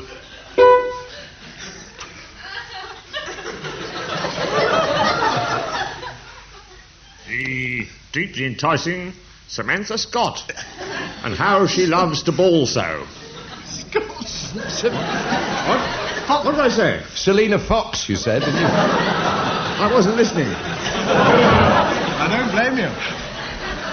I was aiming for the ball so, which I thought was terribly good. They prefer you silent. My word, sir. Does she love to bawl, whoever she may be? A collection of knitting wools, the pride of all her family. But this particular afternoon, as I was quaffing my ale, I happened to bump into Tim B.T., who told me this long tale.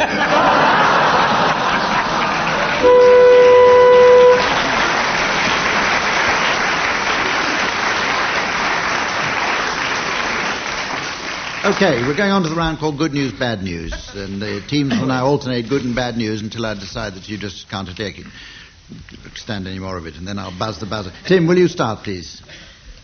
Yes. Good news. Prince Edward is joining the BBC. You heard it here first. Or second. He's starting at the bottom as controller of programmes. That's bad news, that was. That was bad news. That was the bad news, yes. Good news. He's still going to be called Your Majesty. Bad news, so is Esther Ransom.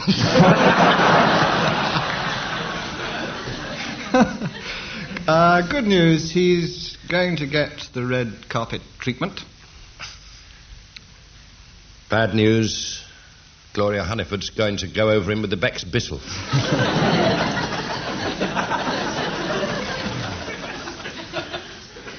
Good news, that'll be a good round in the next It's a Royal Knockout. Bad news.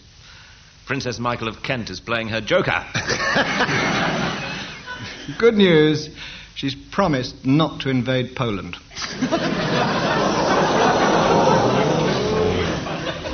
That's a Krakow.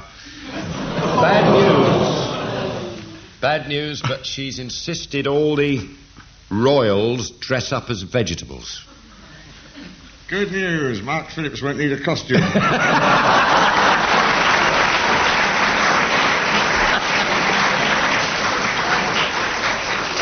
I think the tower beckons.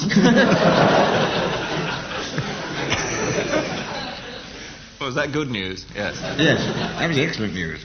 Well, bad news, Princess Di has asked the Emmanuels to run up a carrot.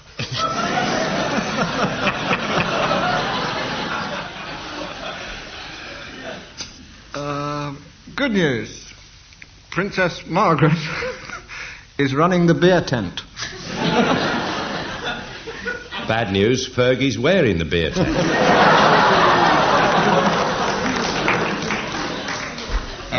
Oh, it's Fergie now, is it? Good news. Prince Edward will then be leaving for ITV. Where he'll be doing a show called The Prince is Right.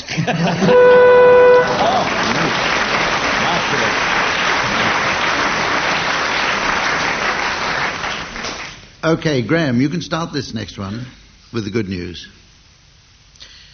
Well, it's good news to me, anyway. Good news. My trousers have come back from the dry cleaners. Bad news, on their own.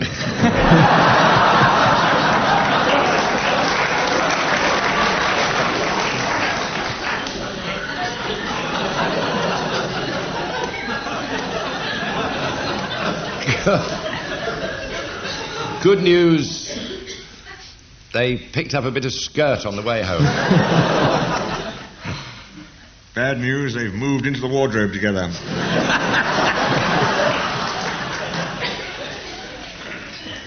And the good news is they're expecting a twin set.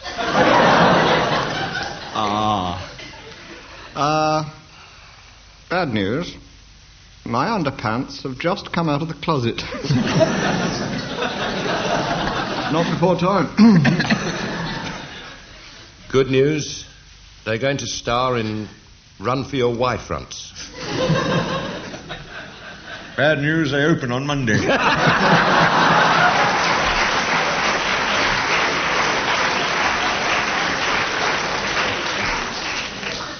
Good news, they're coming off on Tuesday.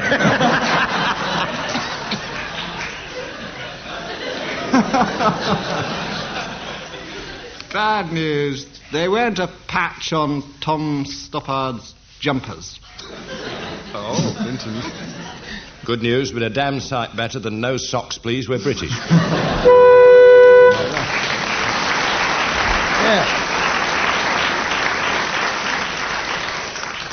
Now, with sinking hearts, we go on to a round called Feelies. The team have to feel some bits and bobs I have with me.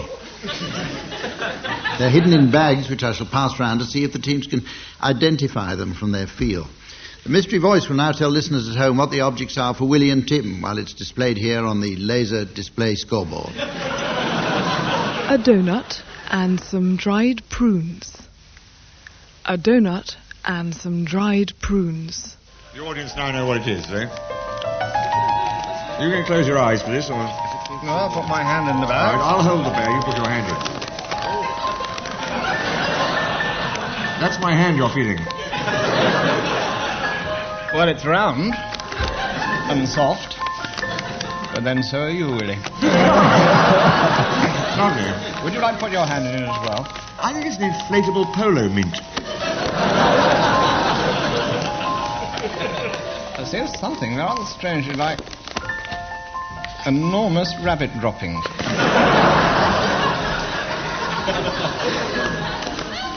Going to have to hurry you along. Well... let me just tell you that you're nowhere near it at the moment. Is this a mini-series? The audience may applaud if you're getting warm. Nothing. Is that right? There's nothing in the bag? No. Either that or it's a donut and a lot of old prunes. Inspired. Absolutely inspired. Right, over to you now, Barry and Graeme. And here's the mystery voice to tell you at home what's in their bag. Some peeled grapes and a pork sausage. Some peeled grapes and a pork sausage. First dip. Oh.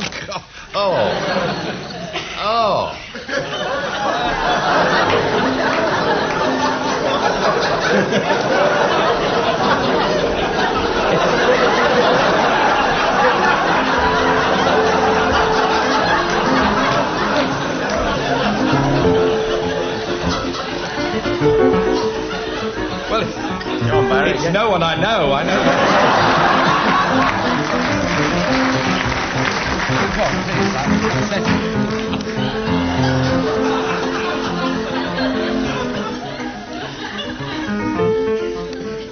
Come on now, any ideas? I didn't even know Dudley Moore was in the country. It's, Well, it's sort of cold and moist. And uncooked to the point of possibly still being alive. Sausage.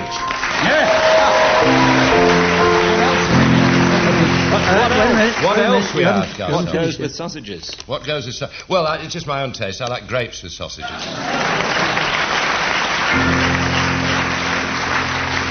And they are. Good Lord. They are. You like pass it among peeled the or audience. unpeeled, Barry? Just to Verify get it. what's on the card. Pardon? Peeled or unpeeled, Greg? Peeled or I won't look. Peeled. Right. Okay, well, that was exciting. As we come to the round called Straight Face, the idea of this is not to amuse the audience. No surprises there. So each panelist in turn says a word, and the first one to get a laugh from the studio audience is disqualified. So that rules me out. Now, the surviving member at the end wins a suede telephone. Willie. Oh, then I'll have two. Willie Rushton, I'd like you to start. A suede telephone. You're disqualified already because for saying more than one word. No, it's all one word. He does a suede telephone. All right, I'll allow that. Curry. Sausage. Grape. Prune. Moustache. Kempt. Shevelled. Terminus.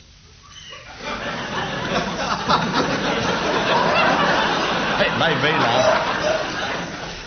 It's the way you tell them. I'm sorry, Willie. I definitely heard a titter. Very funny. Very So we continue now without Willie. Hump, could you possibly get the audience to be completely quiet? It's very difficult for us. Shibboleth.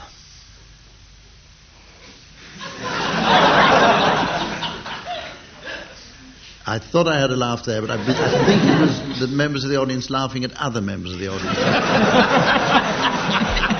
That doesn't really count. Unless we disqualify half the audience, which is going to leave us pretty thin. Boot. Coccyx. Well, you're out, aren't you? Yes. 5 years you were in, weren't you? Striptease.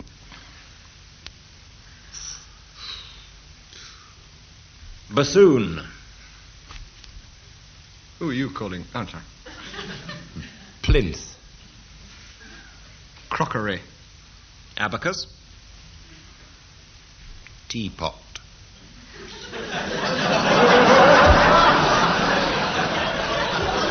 Sorry, Barry.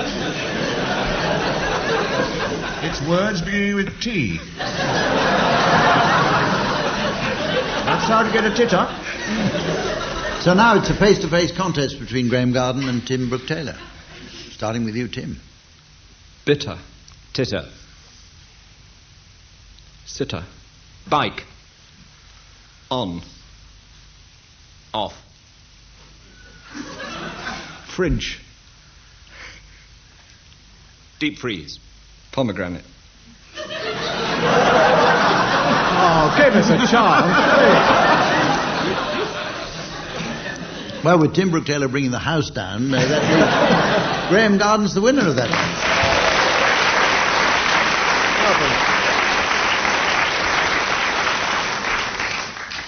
And now we've reached the point in the programme where Samantha and I sit in the back seat and enjoy what's going on. Teams, will you please announce your late arrivals at the motorist ball?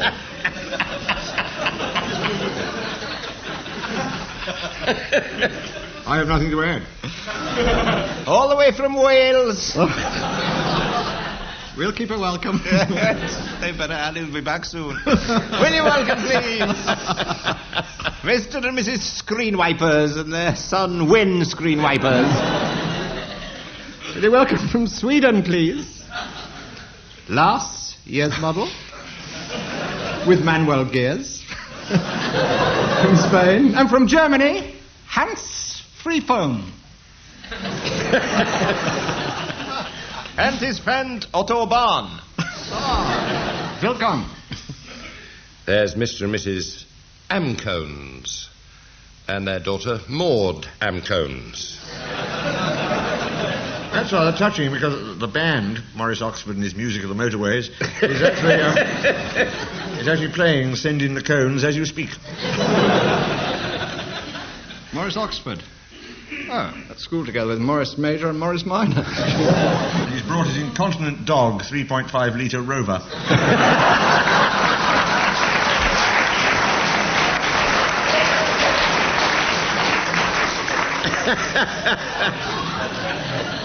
Morris Oxford and the band will be accompanying Mini Metro, who'll be coming on and shouting Audi Volks and singing Happy Fiat and Honda Clear Day. God bless you. Bit of culture in the cabaret. Judy Wrench will be doing Portia's speech. From the car salesman of Venice. Should be joined by Crooklock. We're joined by Elvis Costello. Oh, he's having a breakdown. There's Mr. and Mrs. Sanging Up and their rather frothy daughter, Fluffy Di, Sanging Up. It's worth working out, it is. Not worth the trip. Willie, stop it. Give us a chance. I don't know if there's anybody called Lay-by Sifri, but I was going to do a joke on it.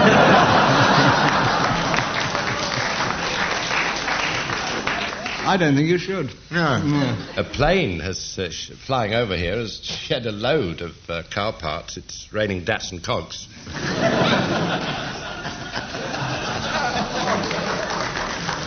Please, silence for the maestro. Well, I hate to interrupt, ladies and gentlemen. Oh, go on, Barry. It's time to wind up the programme. Gave my wife a Jaguar. It bit her leg off. With Barry having the last word there, it's time to wind up the programme. Well, there's Mr. and Mrs. Petrol again and their daughter Renata Petrol again. That's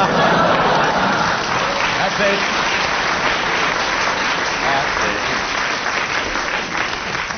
So, with Graeme having the last word, it's time for us all to say goodbye. Join us again next time. Until then, goodbye.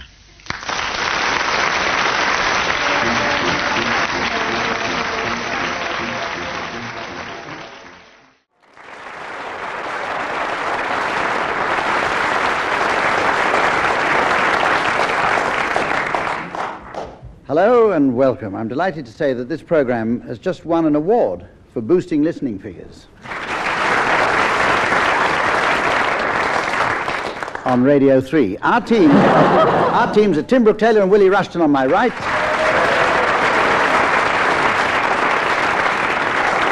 And Barry Cryer and Graeme Garden on my left.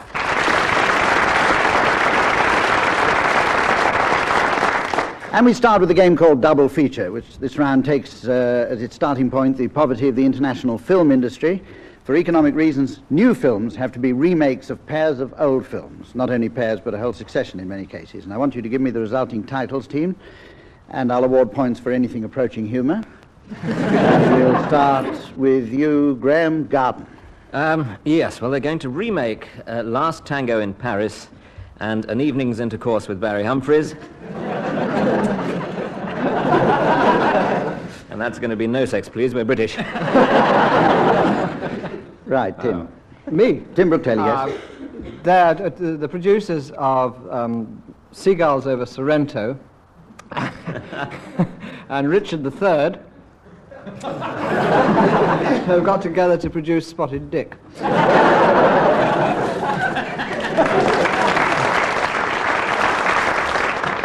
Okay, Barry.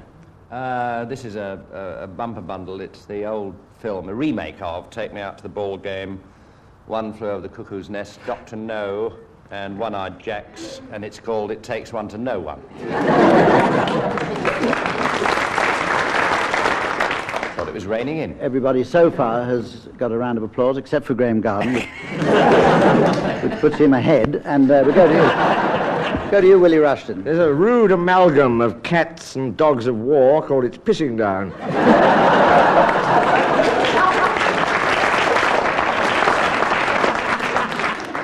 Okay, let's have another round of that. Let's go back to you, Graeme. I had heard that they're combining the French lieutenant's woman with Letter from America. I'll leave it there. Yeah, what they're hoping to get is two-way family favourites.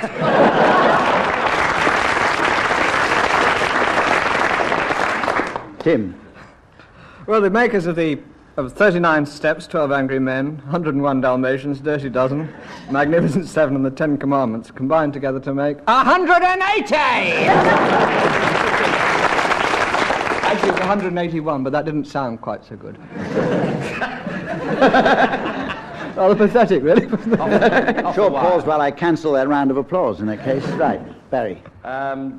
There's yet another remake of King Kong, combined with Raging Bull and Days of Wine and Roses, a new film called The Oliver Reed Story. Who? Okay, Willie. Something about you I like. See if you can This is salvage more a point tasteful. or two. This is A Werewolf in London, Amadeus, one mow time, and start the week. And it's going to be Wolfman Amadeus mow start.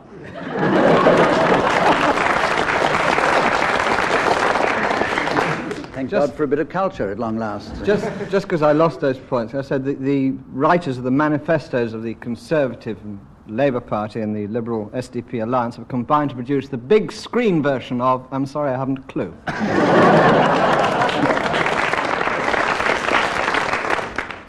Right, this is the point where I announce to the teams the late arrivals whom they'll have to introduce at the end of the programme. And teams, you're going to introduce the late arrivals at the Sailors' Ball. How singular? Sailors' Ball. No, sailors is plural. Right, we go on. We go on to the game called Straight Face. In this round, the aim is not to amuse the audience. Each panelist in turn says a word, and the first one who gets a laugh from the studio audience is disqualified. The remaining three continue the game in rotation until only one survives. And that one will win. Right. We'll start with you now, Tim Brooke-Taylor. Log. Helmet. Tenterhook. Out. I'm afraid. No doubt about that It's at a all. very unamusing word. Al, I'm afraid you're out now, so we'll have It's to... the way I tell them. Graeme. Whistle. Microphone. Auditorium. Suit. Tie. Gusset.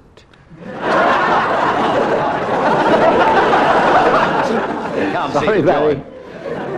You couldn't repress it, could you?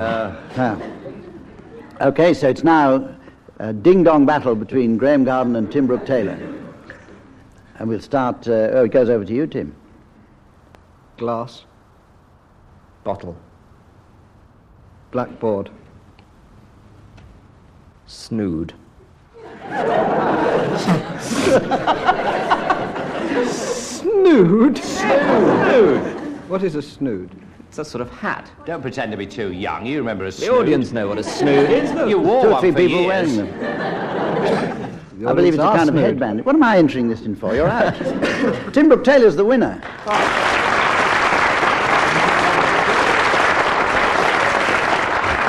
Once again, his inability to raise a laugh has paid off. The next round we're going to do is called the singing relay.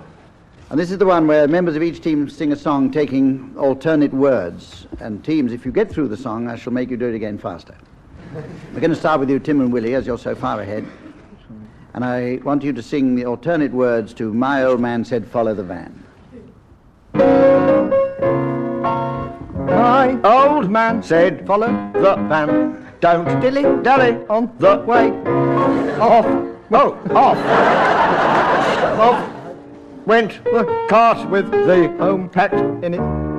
I walked behind my old cock linnet, but I dillied and dallied, and dillied. Lost the van and don't know where to run. You trust the special like the old time cops when you can't find your way home.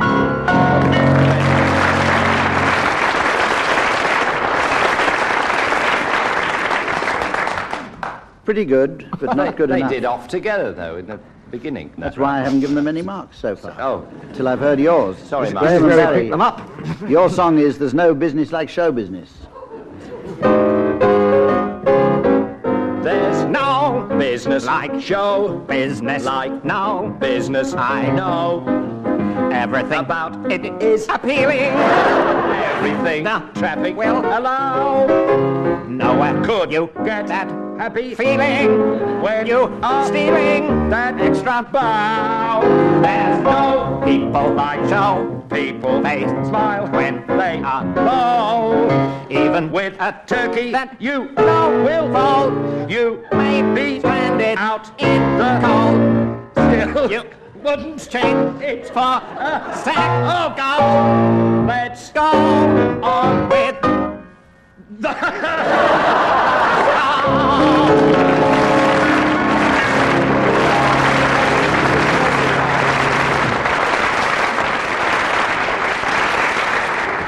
Serves me right. Should Barry have sung that all on his own? I mean, shouldn't it be? Serves me right.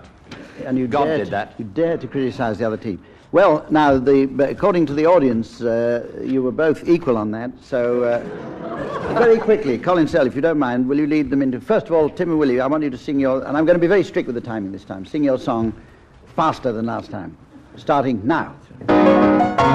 My heart man sent for the van from Delhi down the way, off the cut with home in on minute. I did it, did it, lost the man, the way the road.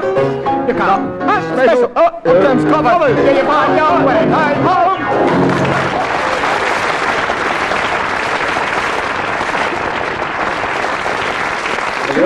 The audience, having reached the stage where they'll clap anything, we'll see how they respond to you. Graeme and Barry, sing your song as fast as you can now. There's no business like show business, like no business I know. Everything about it is feeling. Everything traffic will allow. Now, could you get that happy feeling when you are stealing extra bow? There's no people like show people. They smile when they are low. Even with a turkey. Who ordered 2 turkeys? You keep going. will fold. You may be stranded out in the cold. Still, you wouldn't change it for a sack of gold. Let's go on with the show. How wrong can you be? Well...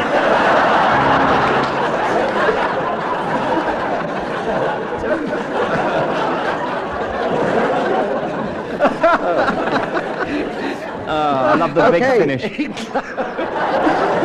I love the big finish. The first show to close during a song. The audience has composed a big finish.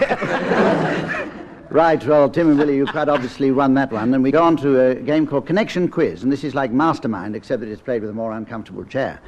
I'm going to give each contestant a set of objects or people, and he has to tell me what the connection is between them. And incidentally, for those of you listening at home, I know you're pretty sceptical about this whole affair, but these are all taken from a book called The British Book of Lists, and so these connections are in fact completely genuine. To go to Graeme Garden first, here's your list of people or objects, I'm not quite sure which. Ernie Wise, Rudolf Nureyev, Jeff Boycott, and Angela Rippon. Wise, Nureyev, Boycott, and Rippon. Give me the connection between those four. Yes. Well, none of them will be playing for Yorkshire next year.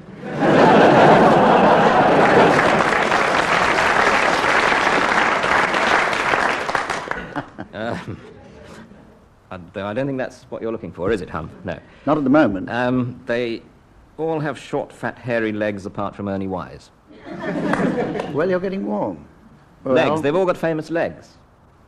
You're getting even nearer. They've all got big wallets. They've all shown their legs on television. Yes, but... Never mind, yes, but. It's a fact. Now, I think I'm going to give half a mark to Graeme there, if everybody agrees, because, in fact, we have it on the information of this book, that they all possess Ernie Wise's favourite legs. Well, So let me just recap. Ernie Wise himself, Rudolf Nureyev, Jeff Boycott and Angela Rippon all have legs which are admired above all else And they have by Ernie Wise. Have a sort of rotor. I believe that. So you got very close. I think when you got as far as Willie Rushton. We're going to have your list now. A seaside pier. Name him.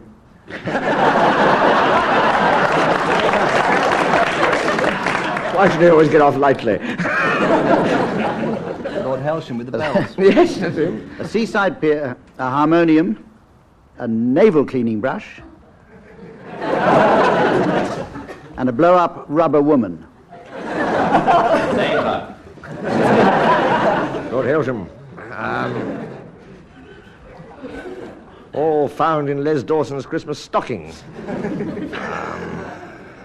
Is it to do with the blowing up? I mean, they've all been blown up by Irishmen. Except the rubber woman. Yes, but that's not the answer. Who deflated it? They were all presents given by Richard Burton to Elizabeth Taylor. No, I don't think you're going to get hit, Willie. You're still quite a long way off. The seaside pier, the harmonium, the navel cleaning brush, and the blow-up rubber woman were all luxuries selected by guests on desert island discs. They would choose to take to a desert island. Michael Crawford chose a rubber woman, I remember. A lot of people have chosen a rubber woman. Yes, Not necessarily on desert island discs. No, not necessarily. And sand gets everywhere, you know. Barry Cry, here's your list. This seems to me to be quite an easy one. Adolf Hitler, Idi Amin, Yes. Margaret Thatcher, Yes. and the Ayatollah Khomeini. Yeah, well, I've just read this in the Mills and Boon. They're all the same person.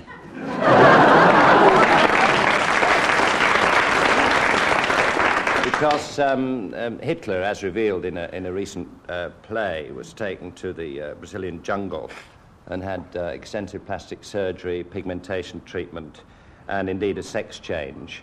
Meanwhile, back in England, Janet Brown was filling in. He then took office as Margaret Thatcher, but when the flag started to fly, she emigrated to Iran. She gave her facial hair full rein, and you've never seen them together, you see. The beard and the flowing robes conceal everything, and she is now in Iran pursuing a new set of non-U-turns. It's the sort of list that Madame Tussauds produces as the most unpopular people of... And I would imagine this year, I should think, of all time... As Norman Tibbitt's favourite people. Applause for Tim Brooke-Taylor, because... I don't know about Madame Tussauds. He only gets half a mark because he got the year wrong. Those were the people most feared by the British public in 1979.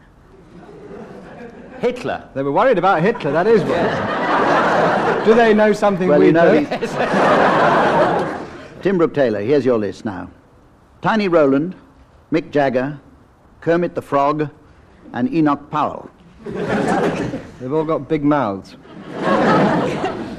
Except for Mick Jagger. None of them can get no satisfaction. No. Well, they're all famous now, aren't they? Tiny Rowland, Mick Jagger, Kermit the Frog, Enoch Powell. They've all been fancied by pigs. All claimed by the SDP. People most feared by the British in 1982.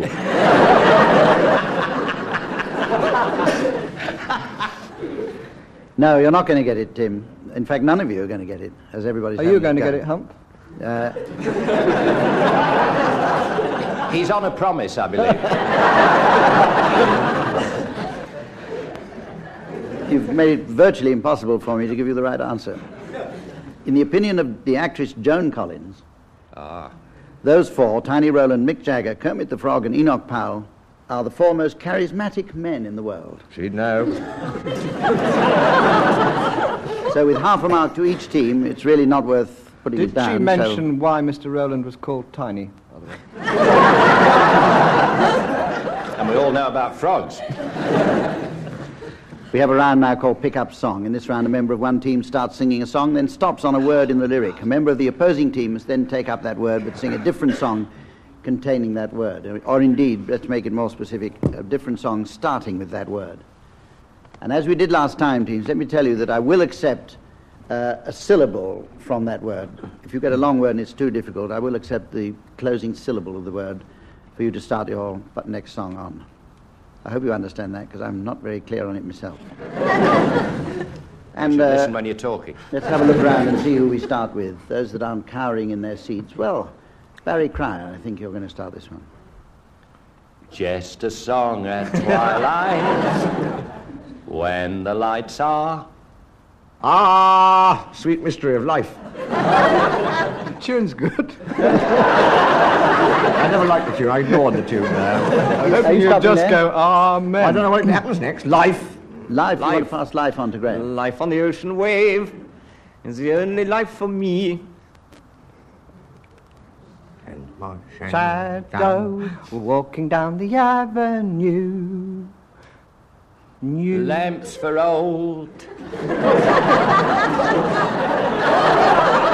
That's a song from Aladdin.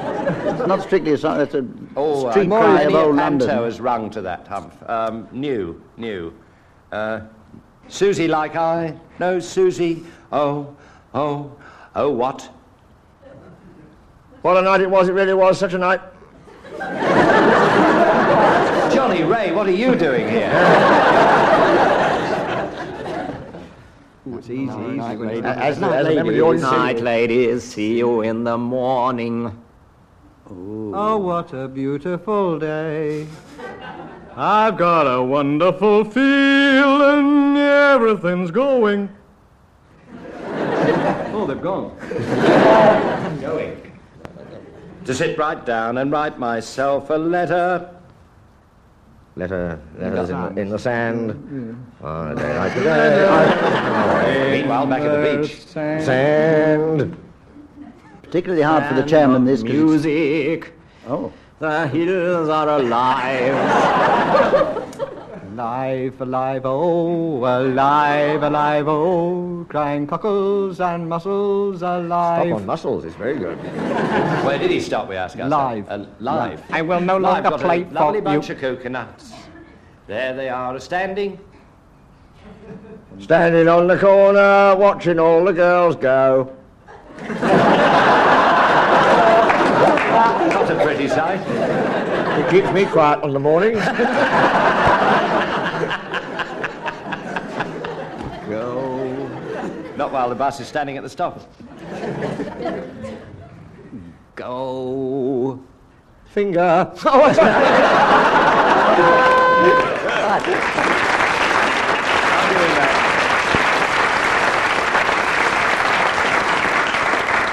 Despite the difficulty of deciding whether Willie Rushton's singing or just thinking, I'm going to award that round, and we go on to late arrivals. This is the point in the programme where we all sit back and listen to the teams announcing their late arrivals at the Sailors' Ball with an apostrophe. In the right place. In the right place, yes. Oh, here come the L.O. family with their small son, L.O. Matt L.O. Closely followed by Brian Ferry. Just gone to ITV, known as the Cross-Channel Ferry. There, coming in through the door, will you welcome Mr. and Mrs. Jwater and their son, Bill Jwater.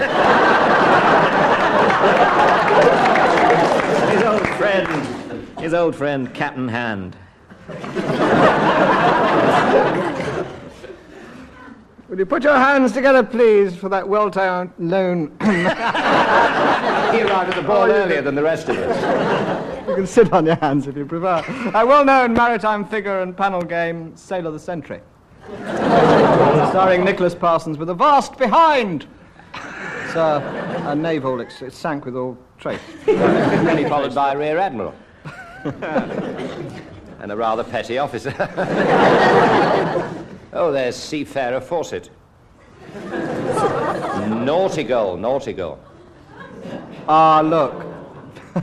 There's one of the original Tiller girls. Give her a welcome. Isn't she sweet? Flo Tiller.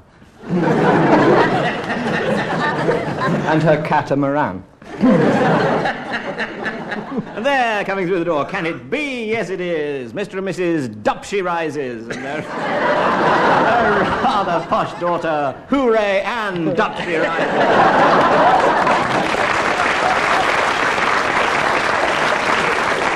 A distant cousin of the Omi Harty's favourite daughter, Eve.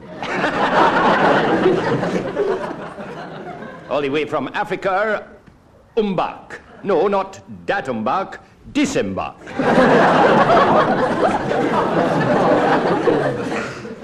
And Sam Pan. That's a load of junk. Right. Mr. and Mrs. Ick and their dipsomaniac daughter, the tight Anne Ick. Oh, that's gone down well. I didn't like to say that. I did. Yeah. Here, famous for his diamond-studded naval cleaning brush, Raoul Yacht. And over there, coming in, Mr. and Mrs. Drums and their daughter, Doll Drums. And her pet mollusk, Oyster Mainsail. With Sam Pan, indeed. He was looking a bit lonely there. He's been joined by his friends from China, Wei Wei, anchor for God's sake, and Pai Ping aboard. Oh, they're eating some seal eggs. Here comes Barry's friend Oliver Reed, who, as we know, is a self-confessed star. Who, in a bored sort of way, shows rather surprisingly some sort of manners to our hostess. It's what we call a starboard bow. Well, it fills in the time, I mean. Who's that behind? Oh, Isaac Stern. Mr. and Mrs. Needinline and their son Theo Needinline. Mr. and Mrs. Toffee, sir, and their son Warren Toffee, sir. Was it worth it, I asked myself. Oh, here's... I think the phrase is frigate. As the teams seem to be running out of ideas. Mr. and Mrs. Boat and their daughter Rowena Boat. And the Israeli naval representative, A.B. Seaman. He's been circumnavigated, you know. At which low point, I have to say that we've come to the end of And they're just arriving, Mr. and Mrs. Pumps and their daughter, Mandy Pumps.